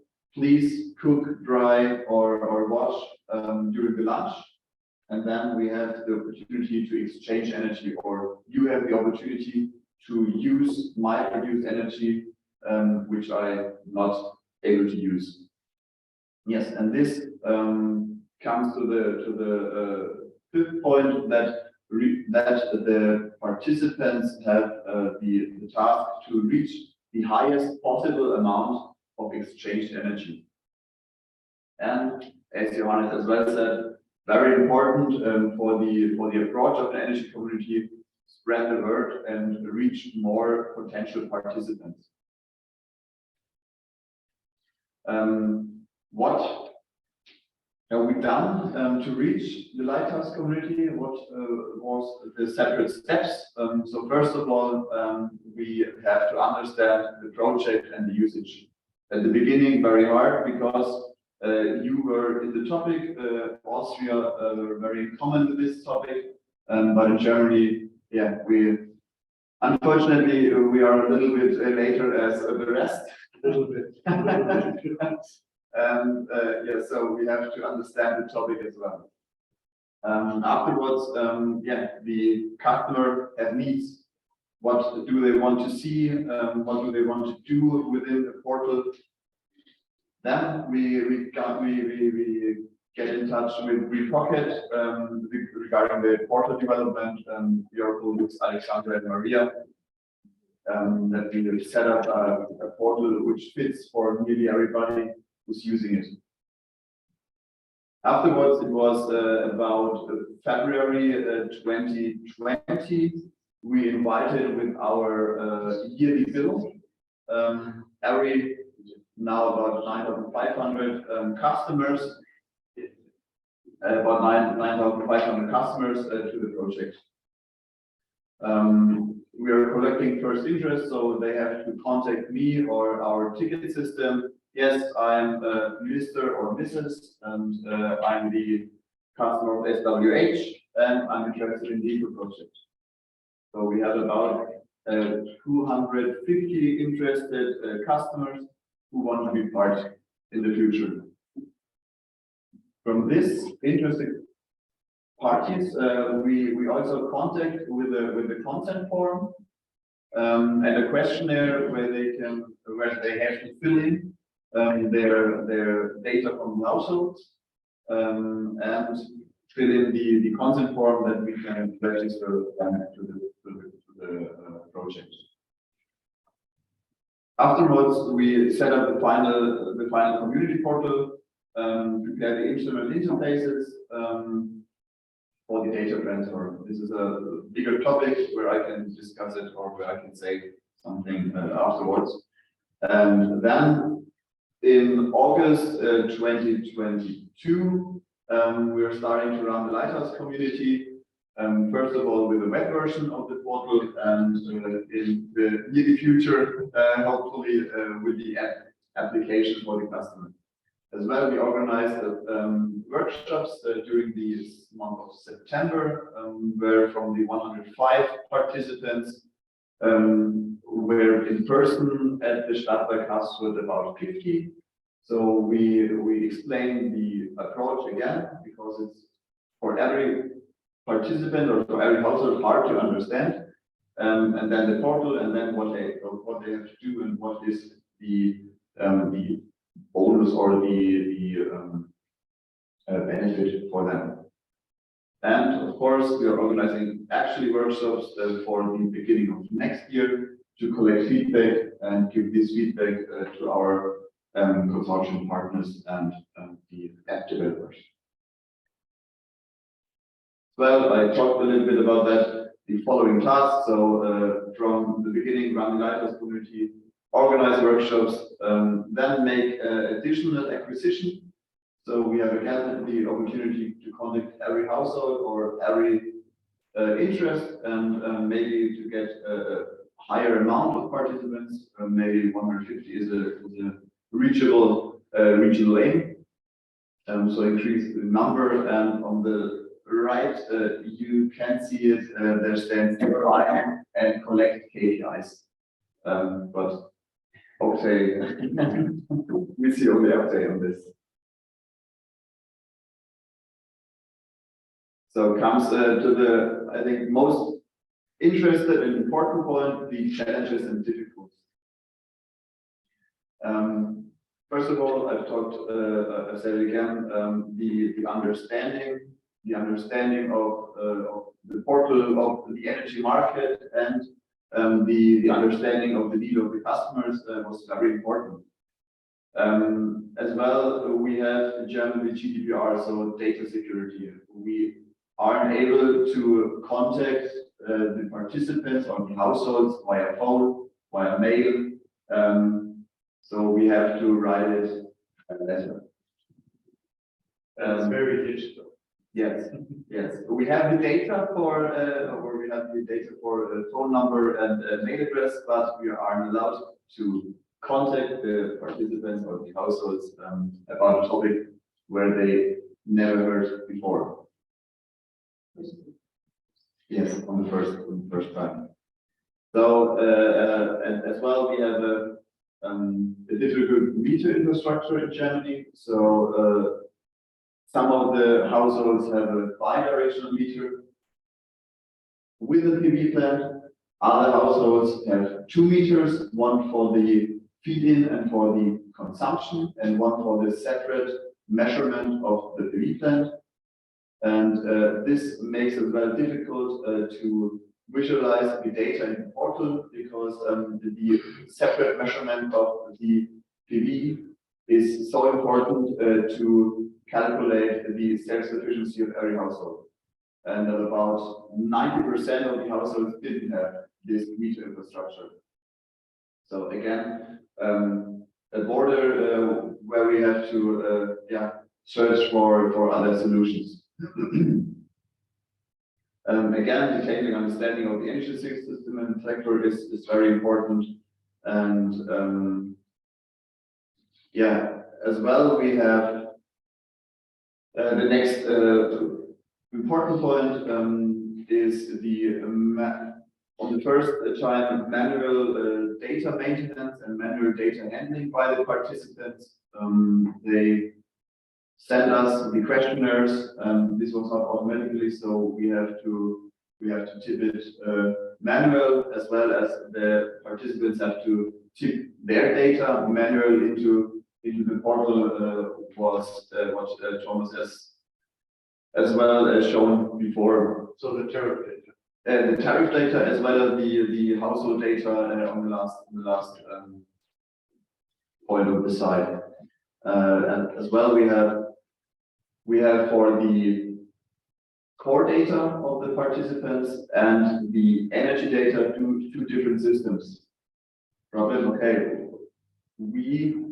how can we match these 2 different systems over one unique identifier? And this was, I think, the most difficult part of the whole data implementation, because 2 databases, 2 different service providers, and this in an international project, not every time on the German language, was very hard, but at the end, I think we solved it in a good way, and comes to the end that we can provide a portal which Thomas showed before. So the first insights are not relevant anymore, so it is behind. And that's from my side, the Lighthouse Community Germany. With questions, please ask.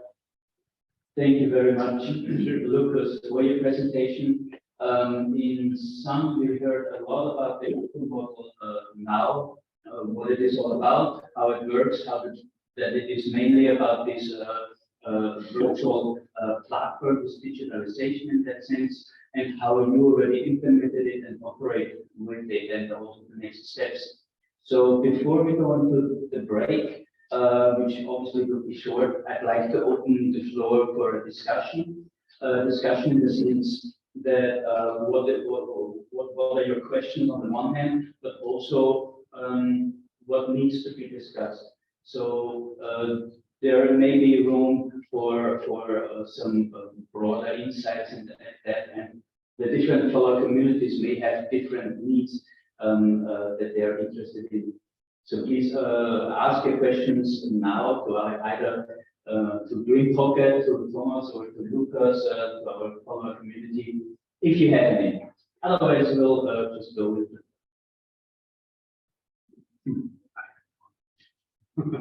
Did you get some first feedback on the portal so far from the users? Not so far. For my opinion, I have some feedback, but I've told it as well to Alexandra. Alexandra, yes. And as I said, we are planning feedback workshops in the beginning of next year. Then the participants used it about 3 to 4 months. Actually, we see the click rate, and yes, it goes a little bit down. But I think if we have the application, then it's for most of the participants much more easier to use it. And then I think it's more specific to collect the feedback of the customers. But on the feedback or on the first workshops, they were very positively about that. Very interested, especially with the data energy flows and the visualizations for that. Yes. I have another question to the slide where you showed the consumers in relation to the prosumers. So each of your crew, for example, at crew 1 has 6 consumers and 3 prosumers. What does this in an energy flow actually mean in energy consumption? Does this mean there is excess energy for the energy utility as well? Is this enough? Yeah, as I said, we have a nearly balanced community in the 105 participants. We didn't look into the energy flows in detail, but beside the project management of this project, I'm writing my master degrees about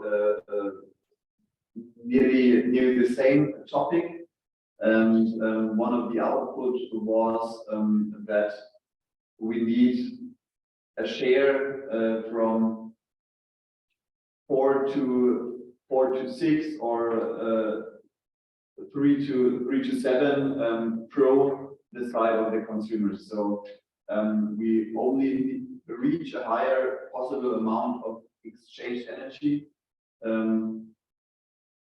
at a point where we provide as well a big consumption, especially in the summer time.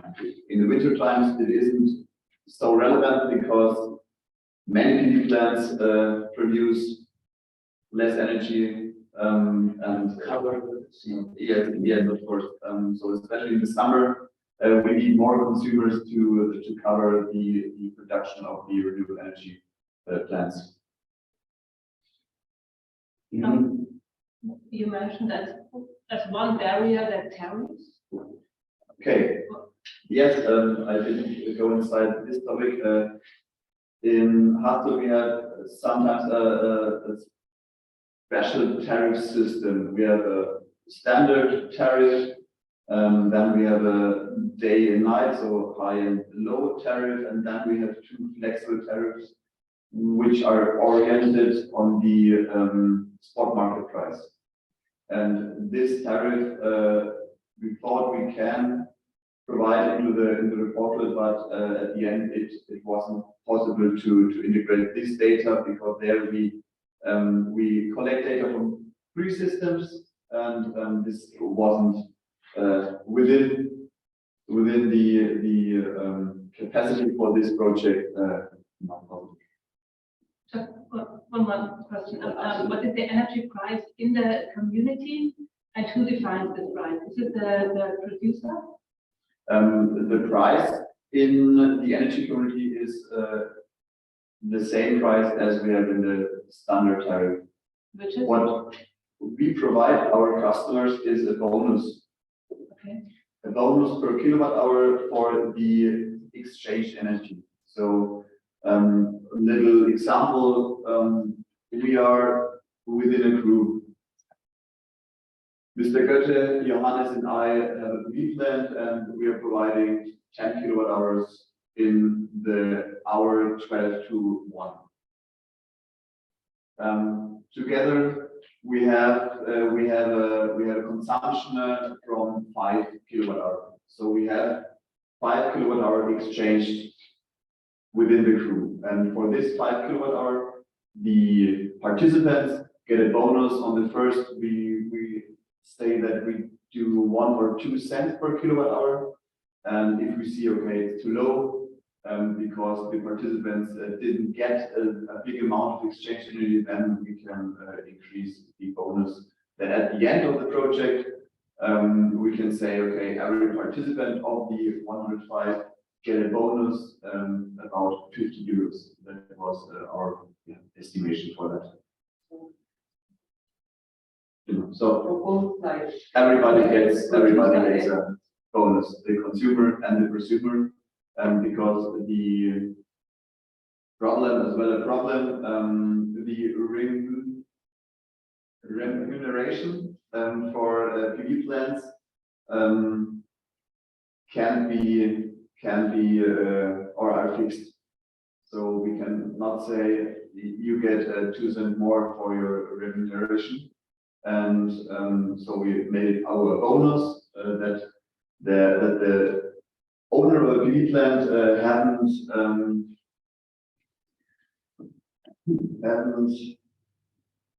Nachteile bei der Steuererklärung. They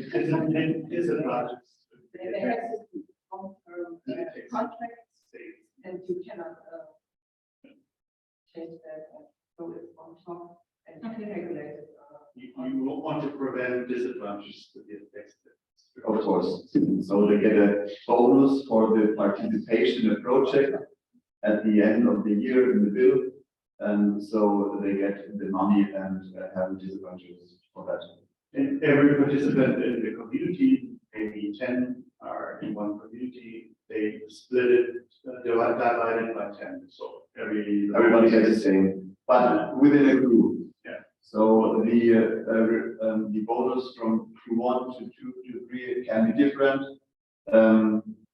Depends on the amount of exchange energy, and so on the activity in the project to say, okay, I shift my consumption to sun hours, then I get a higher possible amount of exchange energy, and then at the end my bonus could be higher than in other crews. So is the collective performance? So it's like a competition between the crews, so and the engagement of the players. So at the beginning, we had so many ideas to develop the software, to see the crews and competition, and get motivation to do more. But we are still in the first phase, so to say. Yes, the easiest, but I think the competition is supposed to be among different crews. Because the word competition, I don't know. No, but this was the initial idea.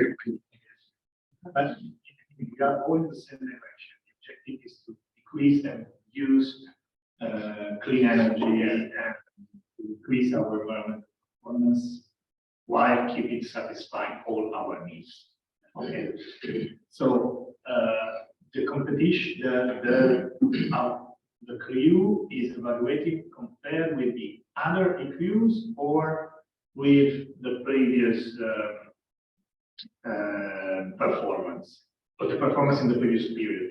Because I mean, at 2 different incentives. Because if you are just competing with other, you don't have a threshold, but then you would even not having an advancement in your performance. because if all the others start to decrease their performance, you don't change them at all, but you are the winner. Or you are, I mean, but actually it's better to at least to have more pressure to be, or at least a comparison with the previous trends. Of course, balanced with the fact that in November in Frankfurt is not July, and so of course you cannot produce, but everything could be easily balanced also in statistical terms. But it was just a comment. Basically, we didn't have a competition. We don't have a position. That was the initial idea. Yes, the initial idea was to engage the participants, but we didn't have a competition because we don't provide the data from the several crews. So they didn't know how much of the bonus at the other crew. They only their crew. Yes. Okay. But to get more participants in the project, we said maybe, especially in the actual days, they need a little bonus, and this is mostly financial. Yeah. Despite the fact that the energy community didn't look into the financial way, yeah, but it's easier to get participants to the project, and that was, I think, for the approach and for the testing of the approach, more important than to look into the definition of an energy community. The effect we can see in sports, you might also see in the crews later on that their competition is more motivation to do. Yeah. I do have another comment or a question from Cairo, from some area. Please. Yes, I have a question on which kind of, have you tried to implement in this community something about flexibility? And then which features has the application to manage some assets, if you have implemented something like that, like to charge batteries, to discharge them, and which features in this sense do you have played with? Thank you very much for the question. Lucas, this is yours. Completely another project where we looking into the flexibility market as well in the area of Frankfurt, where we can see how much flexibility can we provide with several plants and premises, as well that we there implement energy community or a balancing FlexiBridge. We named it FlexiBridge between two areas in Germany.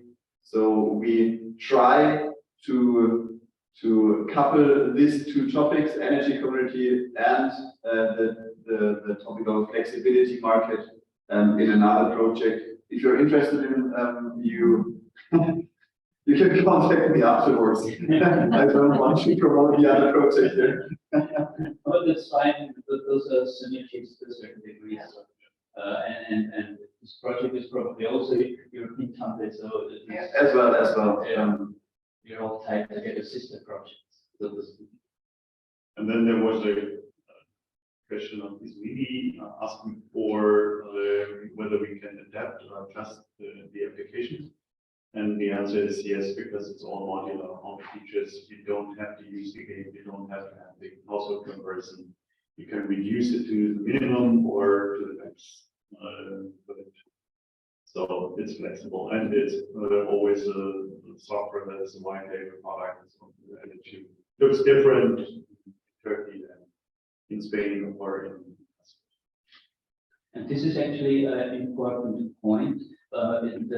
Your flexibility, the platforms or the software's flexibility, because this is in a sense also how we adjust our business models.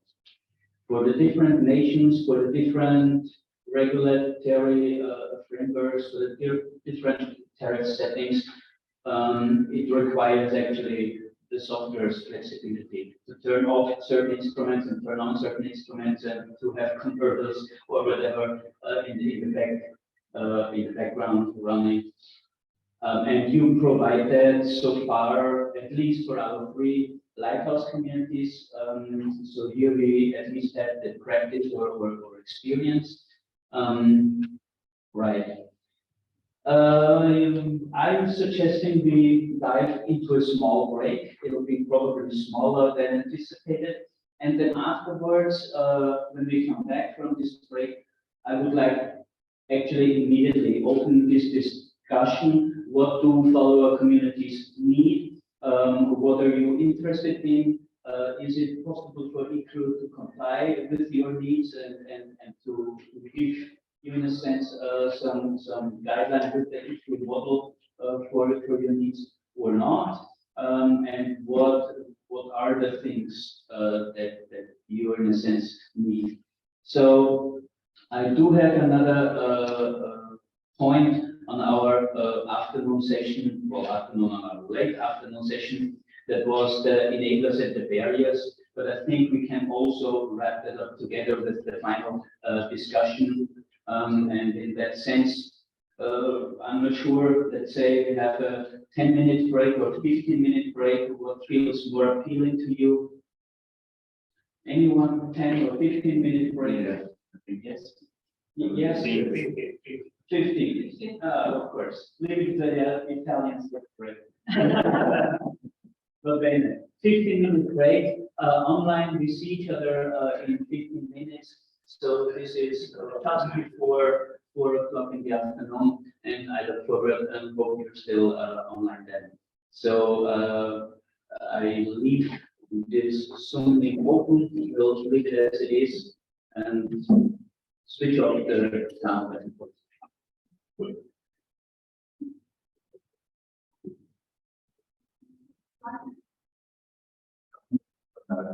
Würde mich da in der Großstadt halten, ist der Verkehr. Das ist völlig wahrscheinlich anders.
Okay, ladies and gentlemen, online, we will be starting in just a minute.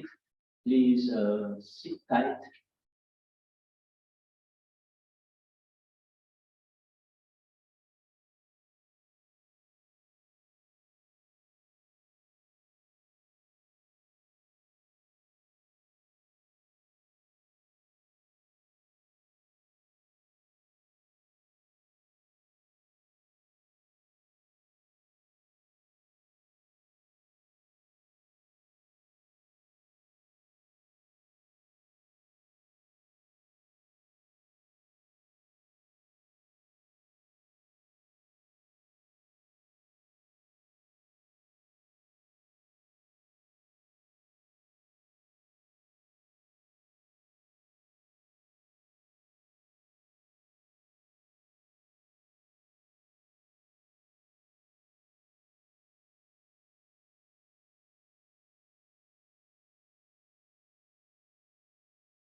Okay, then welcome back everyone to our late afternoon session.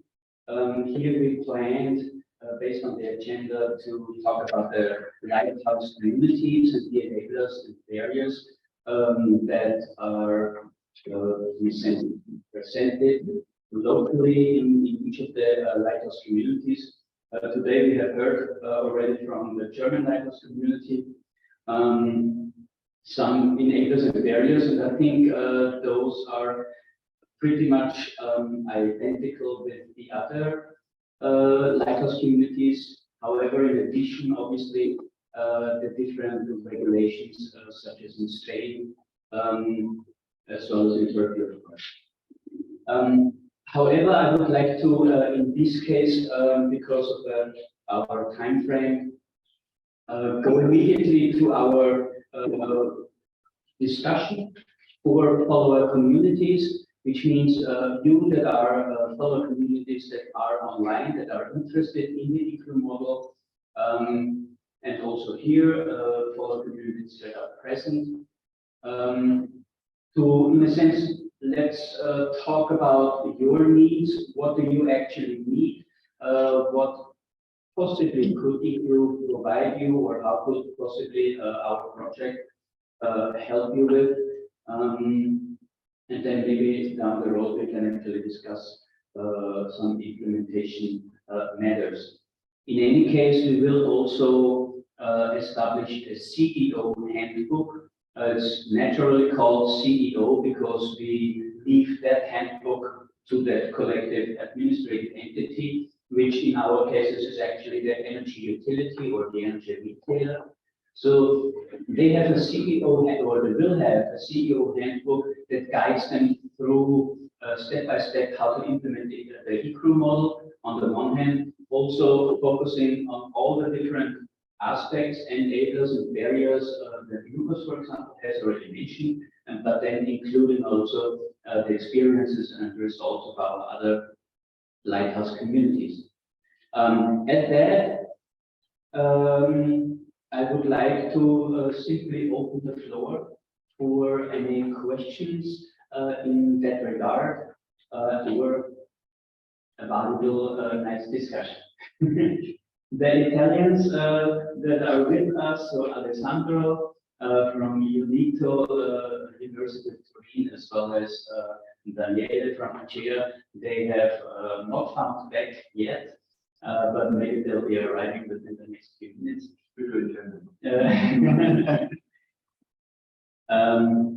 Okay, so I open the floor to you as follower communities. I literally would like to address you in particular. What kind of questions do you have? How do you see the eCREW model? How do you think this could serve you, or what are your needs?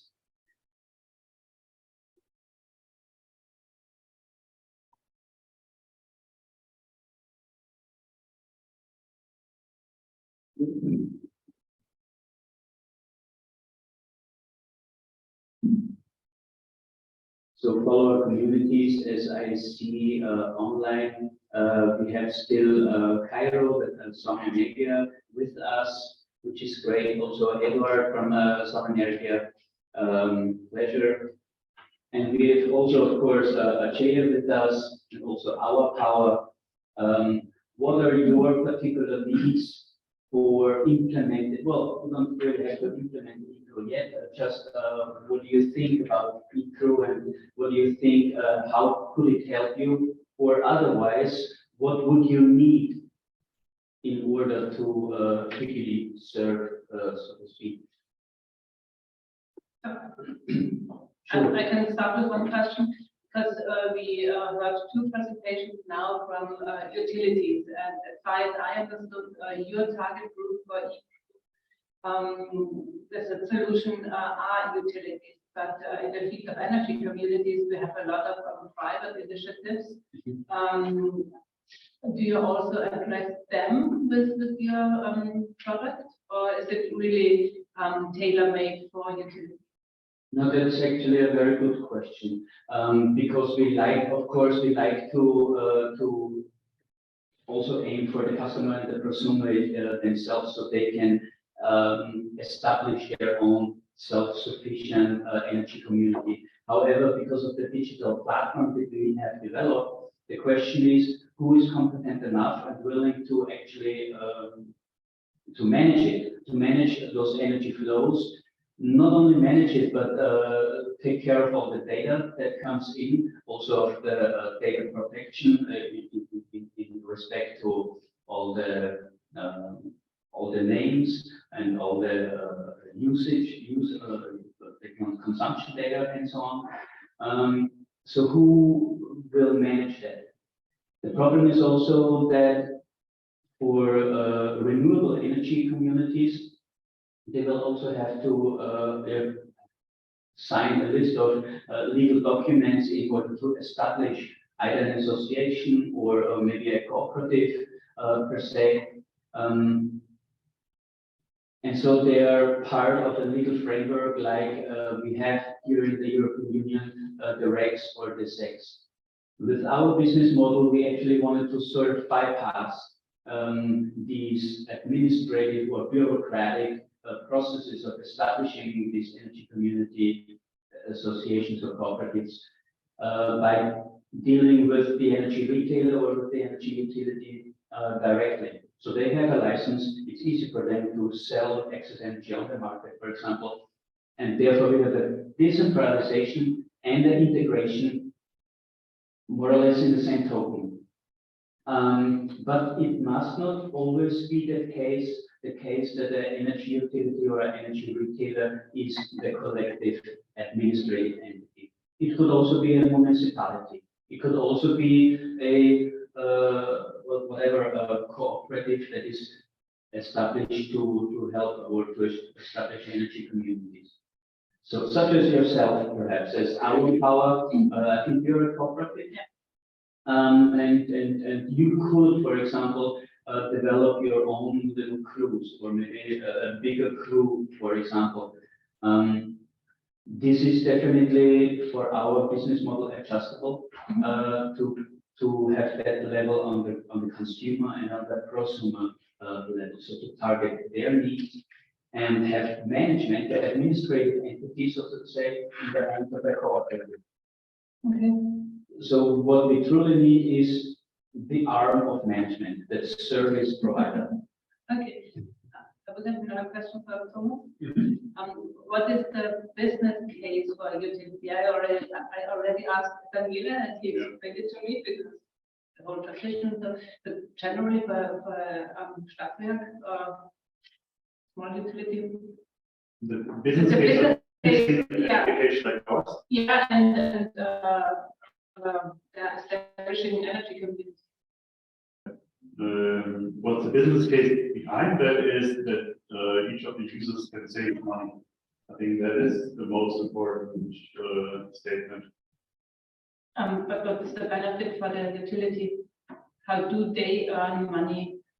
Because I assume that okay, that's what we have seen on one of the slides. So that you You can get a small transaction fee as a utility to serve the whole environment for your customers.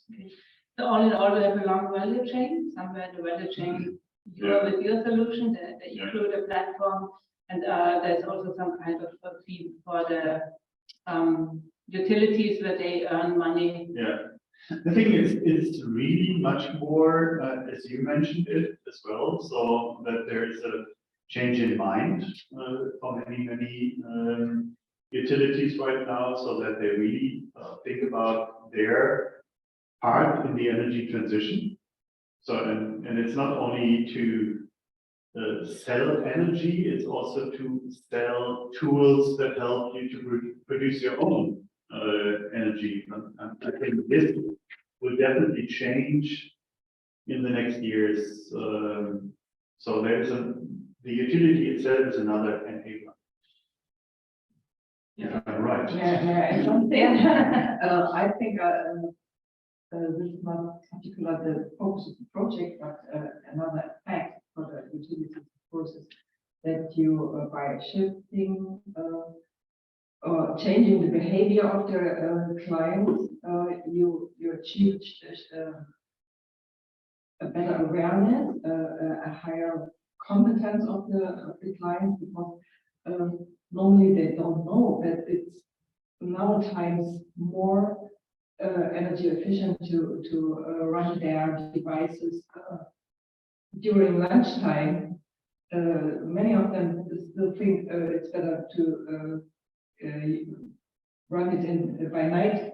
So, but if you have a high share of renewable energy, that it's good to for the capacity for the grid to have this effect, and kind of education of the clients as a side effect. Yeah, I think we can see this topic in different ways.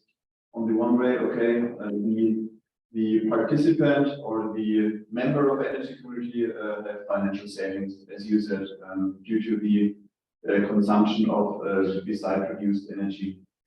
The utility has a problem. We sell less energy, so we minimize our product selling.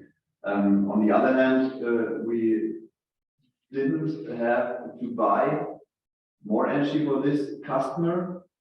Yeah, we can get a fee, which are in a range between the fee for the portal and the fee for us. But I think we have a big chance to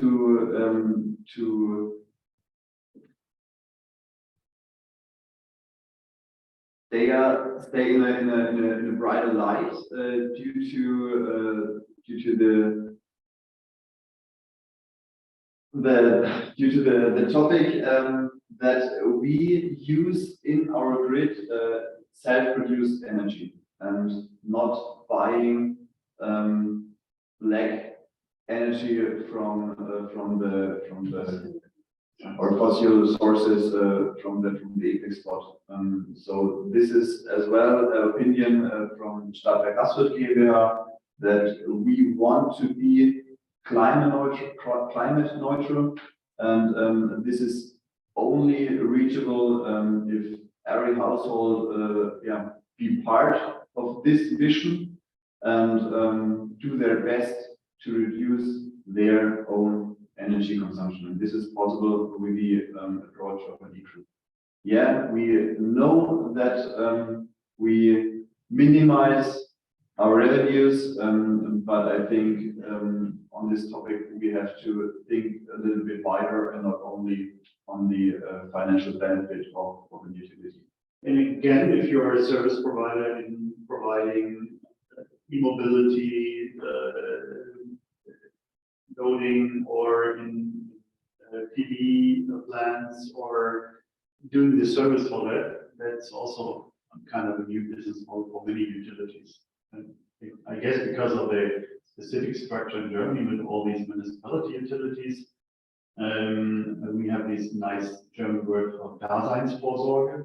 That is a concept that really is for the community, and I think it's positive to be part of this energy transition.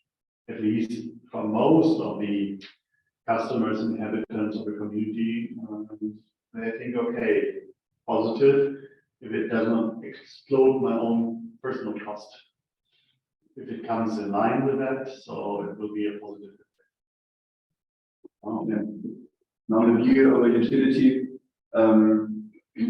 as Mr. Goethe said, that it gives many other business cases afterwards, where the utility can get the revenues, if it's important, back again. And I think, or my opinion is that all the participants we have in the Lighthouse Community Frankfurt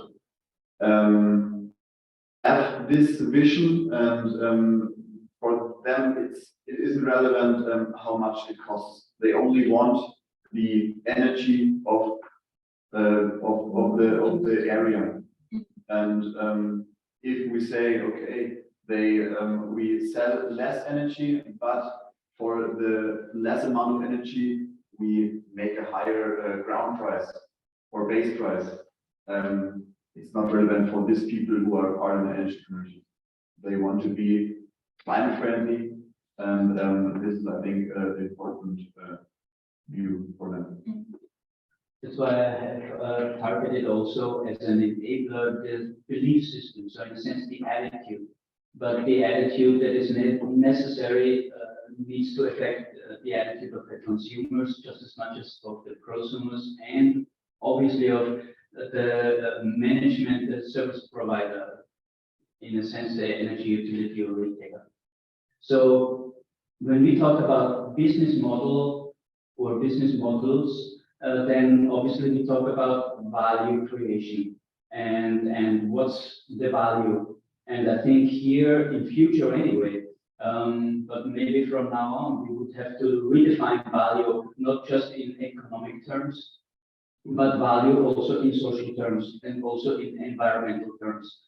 And then it's all linked back into a bottom-up development, local, fostering local businesses, local communities, whether this is in agriculture or whether this is an energy topics, doesn't really matter. We would need to have and redefine this value system away from an economic-driven proposition, so to speak, towards a who are we, what are our needs, and how can we get there.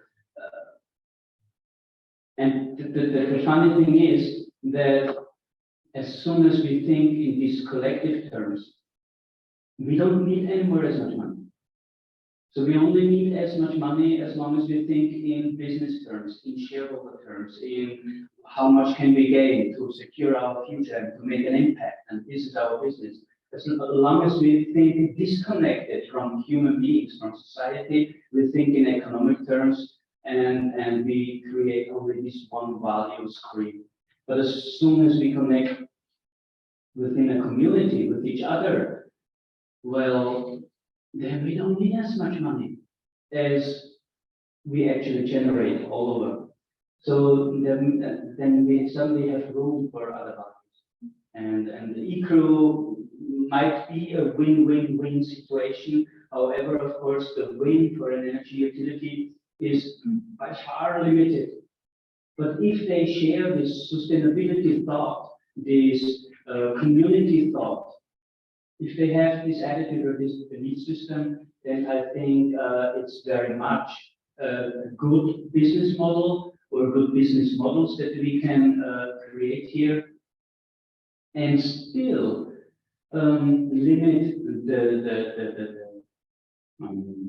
the margins, so to speak, that energy utilities have to a certain degree. And they have the grid, they have their services, they need to spend money anyway. And if the customers leave because they become self-sufficient or because they create energy utilities, well, then money is also leaving in that aspect. So here with this model, energy utilities have the opportunity to stay connected and at least have a little bit of that margin. They don't have the big one, but they have a little one. So, and if they value that, then I think this is an aspect of a community sense, or a community attitude.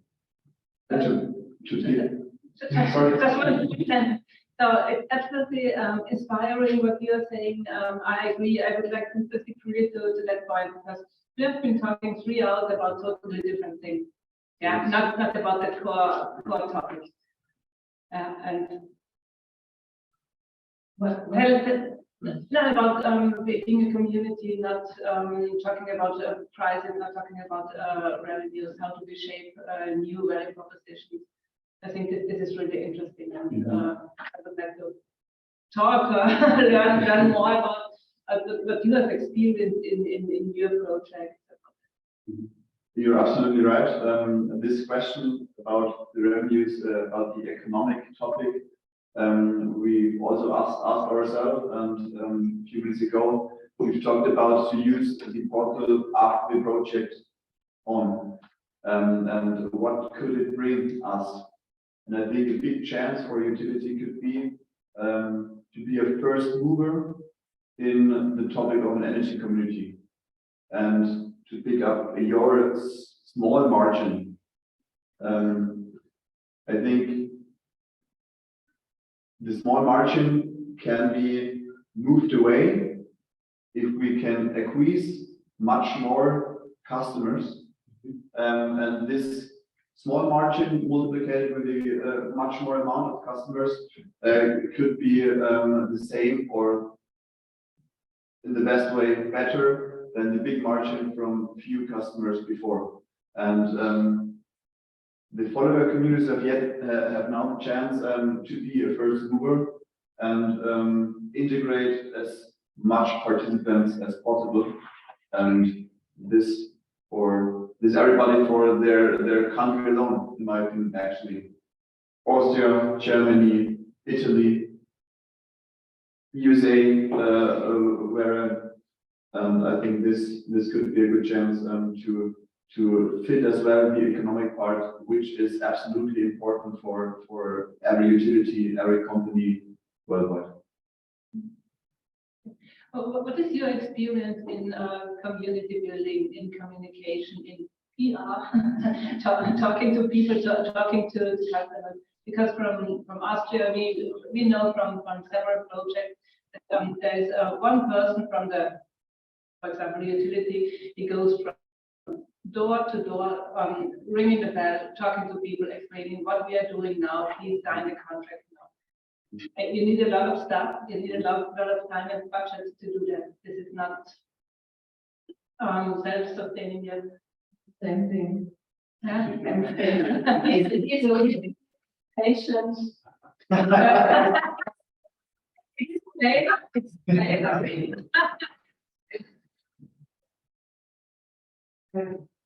think this is a really important point to keep this personal level, not create a bot.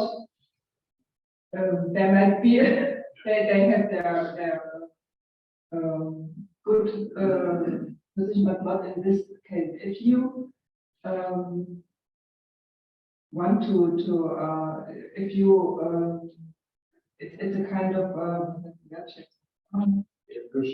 appreciation to your client, that you take your time to explain again and again and to convince them. We had about almost half of all 105 participants, it was about 40, in 3 workshops participating on in person. This was really, they were engaged. They came for 2 hours after their work to listen. They want to understand, they want to engage, and not only because of the small revenue, but yeah, it must be personal, that they they trust, they give a lot of data, but the idea behind is we have and they have is the same, and this is something what's very valuable and should be the basis of this community. I have a question. These communities are in your country. Are they most locally concentrated, or also special kinds of customers from all over the country? No, most of our customers, they come from Upper Austria, because we have partners there and we started our business there, and we had people there who really did that job. So they were well known in the villages there. They talked to the people and they really went there and they signed up. Yeah, really very personally. But on the other hand, we are a digital platform, or we're running a digital platform, and we're trying also more to use the online channels and online communities to somehow, live and work in both worlds, in the real world and the metaverse somehow. This is what our development is. Because this is something thinking hopefully the legal framework will be in place in Germany.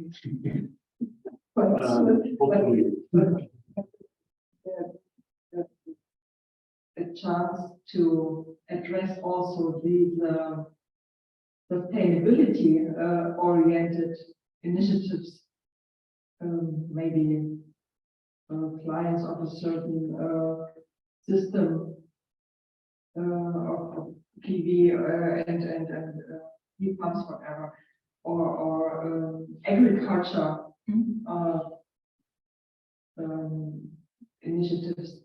So and to connect them with this idea of they want to do something for the future, for the sustainability, and I think that opens up much more target groups to address and to customize the application form. Yeah. How many users are in your community? I think our is the biggest in Austria. Yeah, we have so our cooperative, we have more than 700 members, and we have 4,300 customers, our customers, and more than 200 producers. That is the current size here. But we're growing. This is one eCREW, there's not several ones. Yeah. One group. Yeah. And what is the main motivation of those 1,000 people to participate? Is it the money still, or is it something? No, the first motivation is for sure doing something good, sustainable, but for sure it's also the price. And we started when the price for the producers was quite low, and we paid more than the market price. So in Austria, we paid about 7 or 8 cents per kilowatt hour, but the average price was between 3 or 4 cents per kilowatt hour. And now many of the producers say, okay, I go to the spot market and I get 50 cents. Okay. And this is really, for the moment, a barrier and a threat for all the energy communities. So if the producers have the possibility to sell their electricity at a real high price, so why should they join an energy company? Even the smaller one and the private ones. And for end customers, we are highly attractive for the moment, because we have an average price which is lower. Yeah. But then we have another threat that in Austria, from tomorrow on, we have the price cap. That's what I heard. Yeah, which means that for the first 2,900 kilowatt hours, you only pay the price of 12 cents, I think. Okay. So there is really no motivation to do anything regarding energy saving or energy efficiency. Yeah. It is a very dynamic environment. Yeah. And one must wonder why they do. Yeah. But if there's still someone here from Some Energia from Spain, because you also mentioned they are really the largest energy community in Europe with 70,000 members. More than. What is your secret of success? Well, it's not easy to say that. That's just an opinion. It's not anything scientific in how can we have been so big. No, it's the actual numbers. It's 83,000 members, and for the electricity bill there are 124,000 customers. Most of the members are also customers, of course. I guess that every country is different, and in Spain, we for a lot of years we had a few big utilities, and these utilities really carved out themselves an image of bad behavior, abusive tariff. They really cultivated a society that willing to leave the big traditional companies. So when we started as a cooperative, a non-profit cooperative, people get engaged really quickly, and that gave momentum. And as a company, and in our sector, just doing things just slightly better was enough for people to sum up to the project. No, we were inside. We were putting an effort to try to prove that renewable energy and customer service doesn't have to be much more expensive than the traditional ones, and we quite succeeded in that. So more people engaged in the model, and the more people engaged, more people change the way of their thinking about the energy and about the way of organization. No, so some of you put the examples in before. No, people doesn't change too much. No, they change when they see that their neighbor have changed and their neighbor it's doing better. No, that happens with with a lot of things, and with the choice of what company you join, it's one of them. So I don't see if our model it can be translated in our countries. In our case, it just was trying to keep things simple and the people happy, and that was enough. And correct me if I'm wrong, Edward. In Spain, the regulations are pretty different than in most of Europe. So I think much more tighter.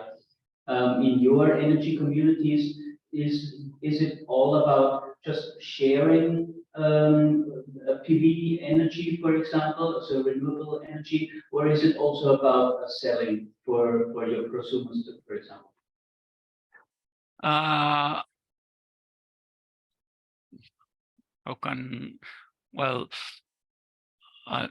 We have prosumers, and our prosumers they sell the energy. There's a new regulation less than 2 years ago that it's really good for the prosumers. They already have that the excess energy by law it's discounted. Its value, its economical value, is discounted in the tariff. So it's really helping to increase the number of prosumers. And what we are doing is that the excess energy that cannot be discounted in the bill, we refund to that very same person at the same value that this person would have gotten if they have sold this energy in the wholesale market. So that's for now. It's really about selling and receiving amount of euros. We don't have too much. We're trying to setting up new smaller energy communities. Trying to for example, one project we had in the early beginnings is that 1,000 people put money. We build a bigger plant, and this bigger plant produce energy that goes to the wholesale market, and this energy returns to the customer at a fixed price that's equals to the cost of the plant. We're trying to replicate this model in smaller communities, but it's quite a new model that it's not. We have several pilots that it's just ongoing, but we have not constructed more on this way. No, we're now trying to develop the tools to do that. Tools that are really similar that the ones that you have showed earlier, in the eCREW model. But we don't have many new energy communities right now. There are a lot of people with interest, but we don't have it working. Well, thank you very much, Eduard, for this clarification. Very interesting, also very inspiring, definitely, to hear your growth and to see that. And again, I'm very glad that you are here today. So I wonder, you heard a lot about the eCREW model today. Is there any chance at all for you to somehow see a need to, for example, also implement an eCREW model or establish a sort of a pilot site and a crew setup? Well, as I said, we are currently looking for the tools to develop them, and with my partner here, we said, well, look, another tool similar of what we have already seen now and what we are trying to develop. So I cannot give you a clear answer. I can say that it's what your work is really interesting, and we are eager to try to look a bit more about it. But it's not as a cooperative. We take our decisions in a whole horizontal way. It's not only my call to say how can we proceed in develop our energy communities. Yes, of course. I'm sorry, I did not mean it the way that I put you on the stage here. More or less, my question was only, would it serve even a basic field? Would it even serve your needs? I think that's more or less my question. We're still trying to search for our model. You have tools and views that really are similar to what we are thinking, and there's something that we still have to find a solution. Just a few minutes ago, you had a debate about the incentive to people to join a community, and one of them was a difference in the price. If you are the owner and you sell, the difference of the price that you can get, if you sell to your neighbor or you sell to the wholesale market, and the same for the people who have to buy this energy.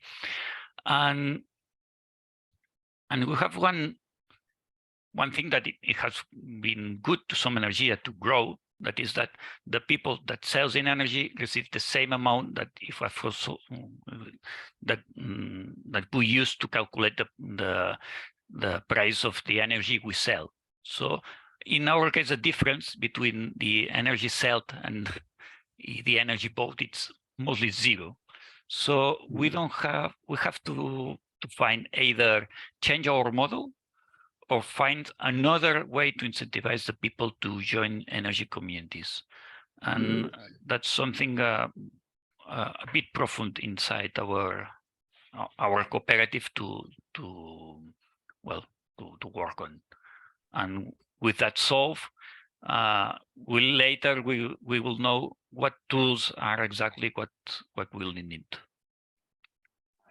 Yes, that's why I was asking before about flexibility, like a service that can add value to energy community models. We're also trying to develop our solution in this way.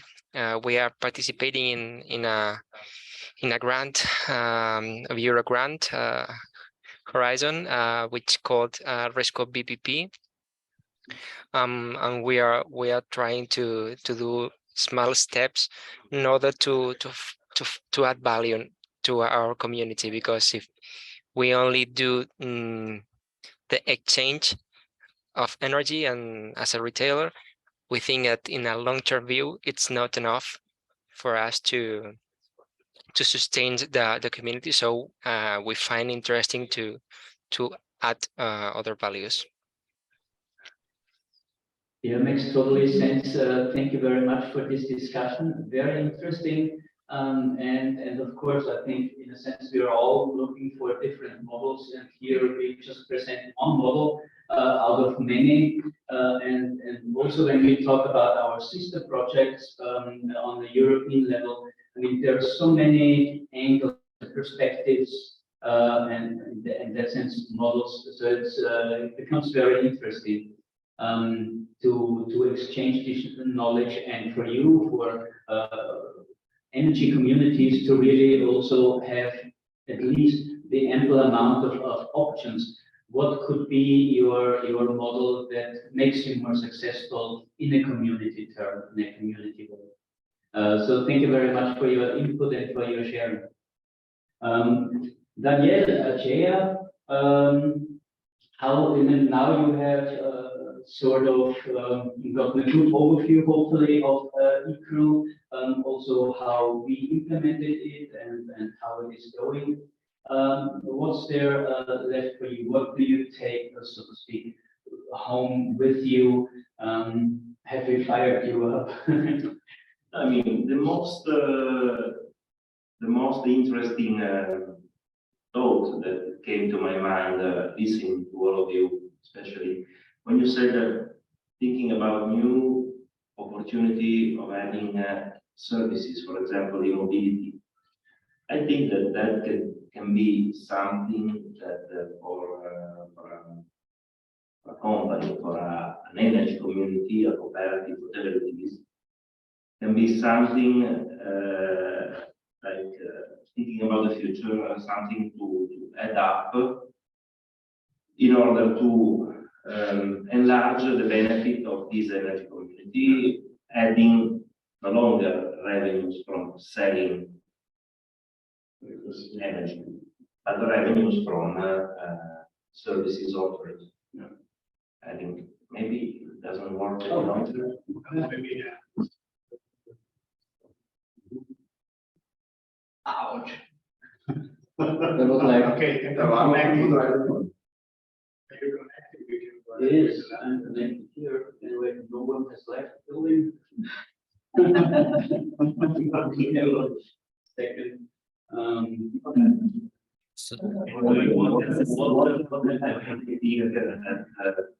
I'm not in charge of deciding. Okay, it's only the stream. This or that, because it's waiting on the definition of the law on how to build energy. Because yes, exactly. So at the moment, we cannot say, okay, we're gonna go this way or that way. The point is that I mean, it's very interesting. I don't think, as far as the Italian law right now, it is not possible for a company like ours. It's not possible to be the manager of those services, the utility. No, it's not possible. There will be, of course, cooperative, legal entity who will have to manage the energy community. And so the manager of all these this energy community will be the legal entity managing actually the energy community. So they will be not the chair directly, I think. What is then your role? Our role will be a catalyzer of this process. Okay. We have customers, a catalyzer of this process of renewal, thinking to energy transition, and our role will be maybe, what I was saying, service provider of new services in energy transition, as we do now, for example, with the renovation. Exactly. Yeah, right. Can I comment? No, absolutely. I lost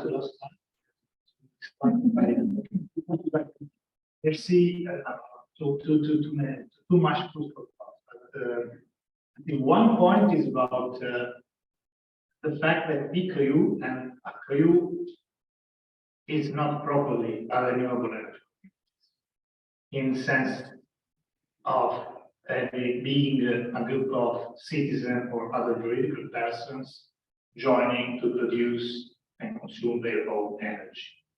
So we always talk about energy communities, but here we have someone here that is the greatest, still a cooperative, and we have ASEA as the provider of the plants for self-consumption.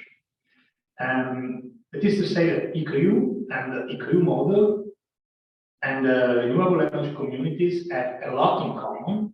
That is to push the collective action and approaching the energy transition, to motivate people in joining this challenge of decreasing the fossil fuel energy produced. So they have a lot in common, but are really two different stuff. And one point that we already discussed with the two Johannes's a couple of times is the role that the energy utilities might have within a renewable energy. In eCREW is clear. It is the administrative entity is the one that by law is allowed to purchase and sell energy. So it's the perfect mediator of the eCREW.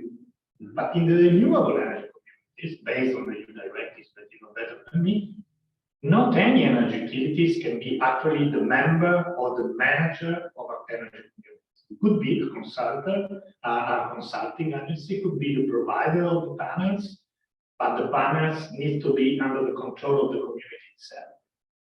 Could not be owned and controlled by the external entity. So, I mean, what is the role of an energy utility in the renewable energy communities?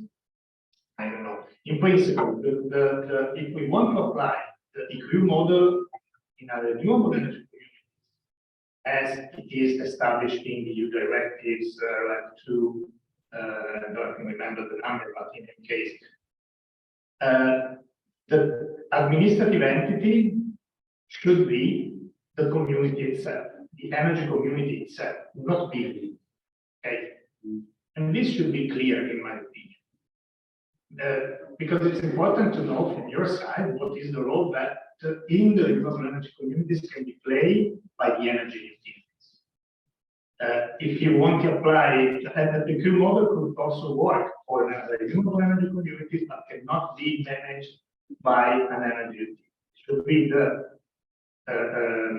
energy community as a juridical person, the administrative entity of eCREW, if we want to create a proper renewable energy.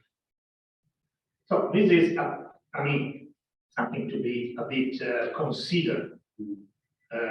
How also eCREW, the role of utility, and how eCREW could be a management tool for the renewable energy. The RECs. and the chance the other. And this is one point, but then they are really they have a lot of common. The point raised before about the engagement of the citizen, of the consumer, and all the stuff. It's a challenge. It's a big challenge because we need to incentivize people to get on board. And here there are at least two big issues. One is that in the example presented by Daniele before, the saving is really huge. There are people moving from 1,700 per year to 376. It's fantastic. But the problem is that here is ASEA having covered the cost of the plants. So the citizens and the customers, the households, of course, are more really favored and benefited by the fact that they didn't pay plants. This is not applicable to renewable energy communities again, because for the people to create energy communities, they need to pay also their own plant. And so in renewable energy community, we are studying a lot in Italy now. The economic benefit is really almost nothing in the renewable energy community, not in the eCREW, in the renewable energy. And this is an issue. Why? So, given that the economic incentives,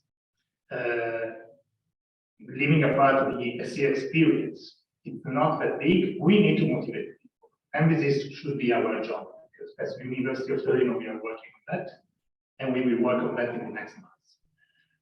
And here the point is, the challenge of involving people is not to involve motivated people that are minority, and not probably the high medium income people, the educated people that again are a minority. The challenge is to involve the people that are not sensitive to environmental issues, the people that have not education, that have not money to pay, and that are not interested at all. And so the big challenge, and of course we can't have all passionate motivator like Lucas, so we need to standardize a bit a methodology to meet an approach to get on board not the people that in any case would have been somehow involved in the energy transition, so environmentalists, or we need to convince the majority of the people that are very poorly interested in this task. So how to do it? I don't know. But we need to take into account also this challenge, and this is the second. So first was the role of the utilities within the renewable energy communities in general. The second was how eCREW would actually be applied within renewable energy communities, properly named. And the point now is how to motivate people, given that the economic benefits being a part of the experience is really low. And here, yeah, it comes what we would try to do in the next months. Because one of the best strategy, and here I can't remember the name of the guy, our friends from Somewhere here, the first Edward told before a really important thing, that we as human beings change based on what the other, and behave based on what the other around us are doing more or less. And so this is important to have some front runner. So maybe the strategy should be to start for the eCREW or renewable energy community, or from the motivated or medium motivated, in order to launch at least the initiative, and then trying to maximize as much as possible the benefits and the spillover of this first group of people of front runner in order to contaminate the wider group. In practical terms, and I stop in a second, just with the program from University of Torino for the next months. First of all, we need to know our customer. We need to know what they think, more or less, what are their attitude towards the environmental issue, the energy, what are also a bit practical, what are their practices of consumption of energy. So It's not enough to have the number and the amount of energy that they use. We need to know something more about our customer in order to identify maybe the group of the front runners. So we have 1,000 customers. We know that 100 are good candidates to get on board on an eCREW. And maybe we can really push the idea and try to get on board this first. And at the same time, we know also all the others, who they are, how old they are, the education, more or less, their attitudes. So we know, and we can maybe adjust an engagement strategy while the process is already running.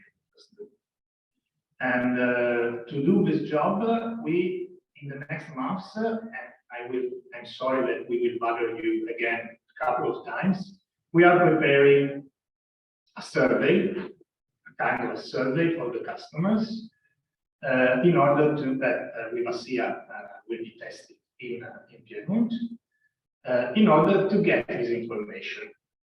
Of course, we need to incentivize people also to give a feedback, but I hope that we have the professional communication here, so I'm sure that we will be successful. So we are preparing a survey aimed at collecting this information about the attitudes, the energy styles, the energy, the practices, in order to profile our potential DESI viewers, and in order to identify the group maybe of the most likely to be engaged. And this survey, after having been tested, will be then part of the CEO handbook that we use again. And it will be useful for eCREW, it will be useful also for the people, because while responding to the survey, they will in any case be sensitized a bit on the energy and environmental issue. Because just because one people is asked about an issue, at least he or she, I hope, wonders about this issue. So if I ask you about environmental, then maybe you start to think about environment. So this survey is also a kind of activation process, we hope. And this is part of the CEO handbook. The other part will be about the readiness of the utilities in implementing eCREW. This is the CEO handbook that we need to provide. But as I say, that a lot of things, sorry, but just because it's 5 minutes, you hand the discussion. I think it was a valuable input, and in that case also an important input.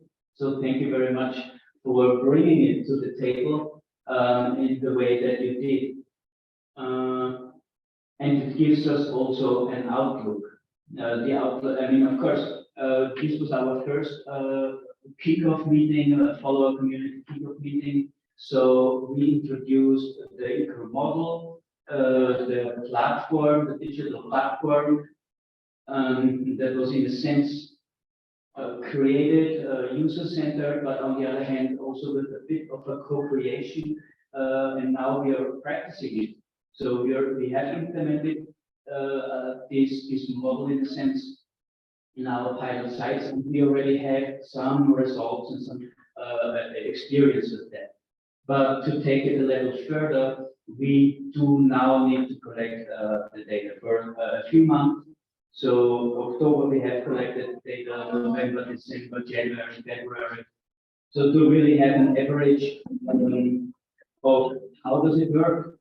How do our crews work? The different scenarios in Spain, in Turkey, and in Germany on the one hand, and also the energy consumption.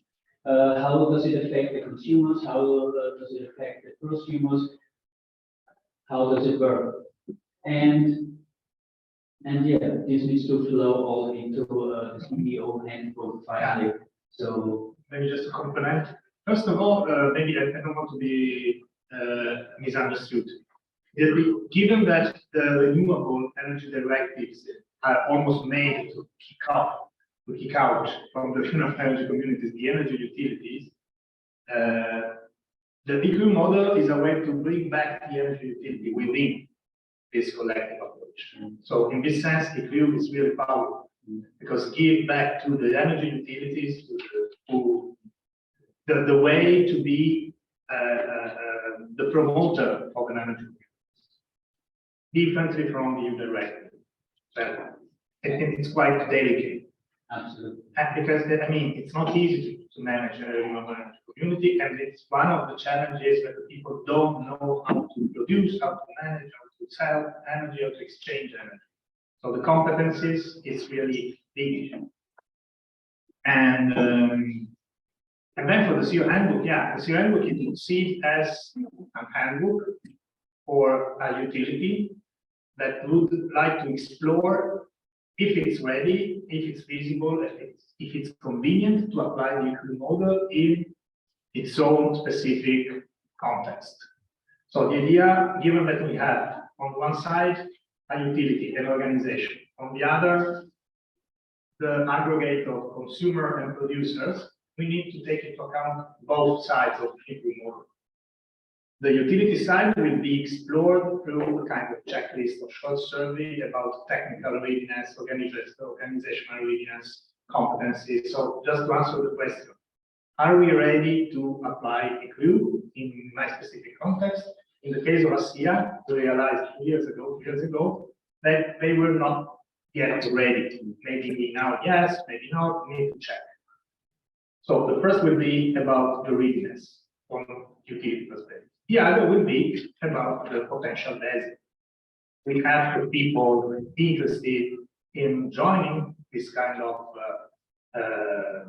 proposal, of community, of collective contract. And so here is the survey to collect information to profile a bit more our potential base.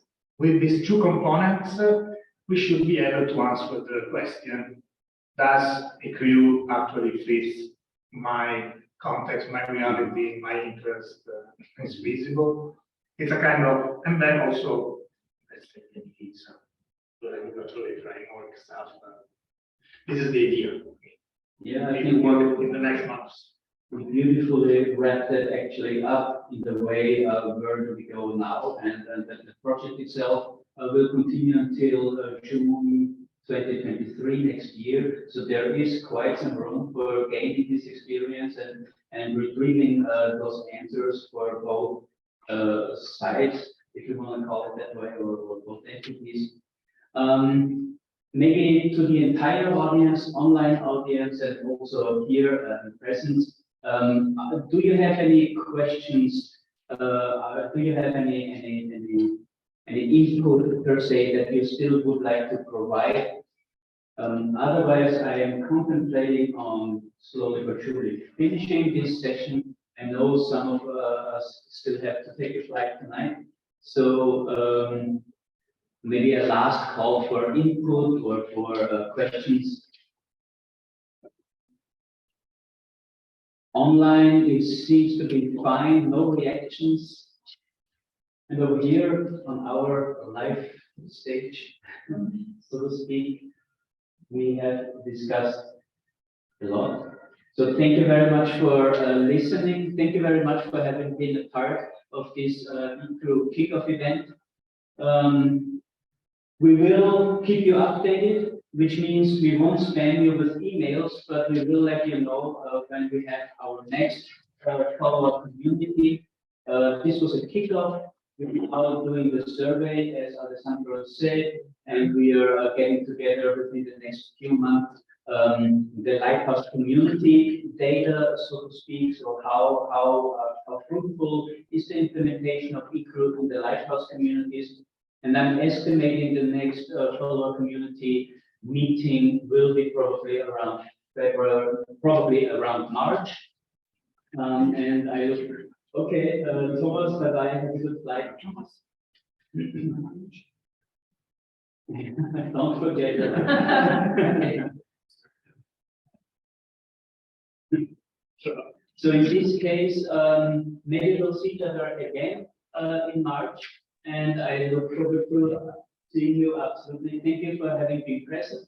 I wish you a wonderful evening. Good night. And if you have any questions, just email us. We're anyway working on it, so we're always available. Bye. Bye. Thank you very much. Bye. Thank you. Bye. Bye bye. See you.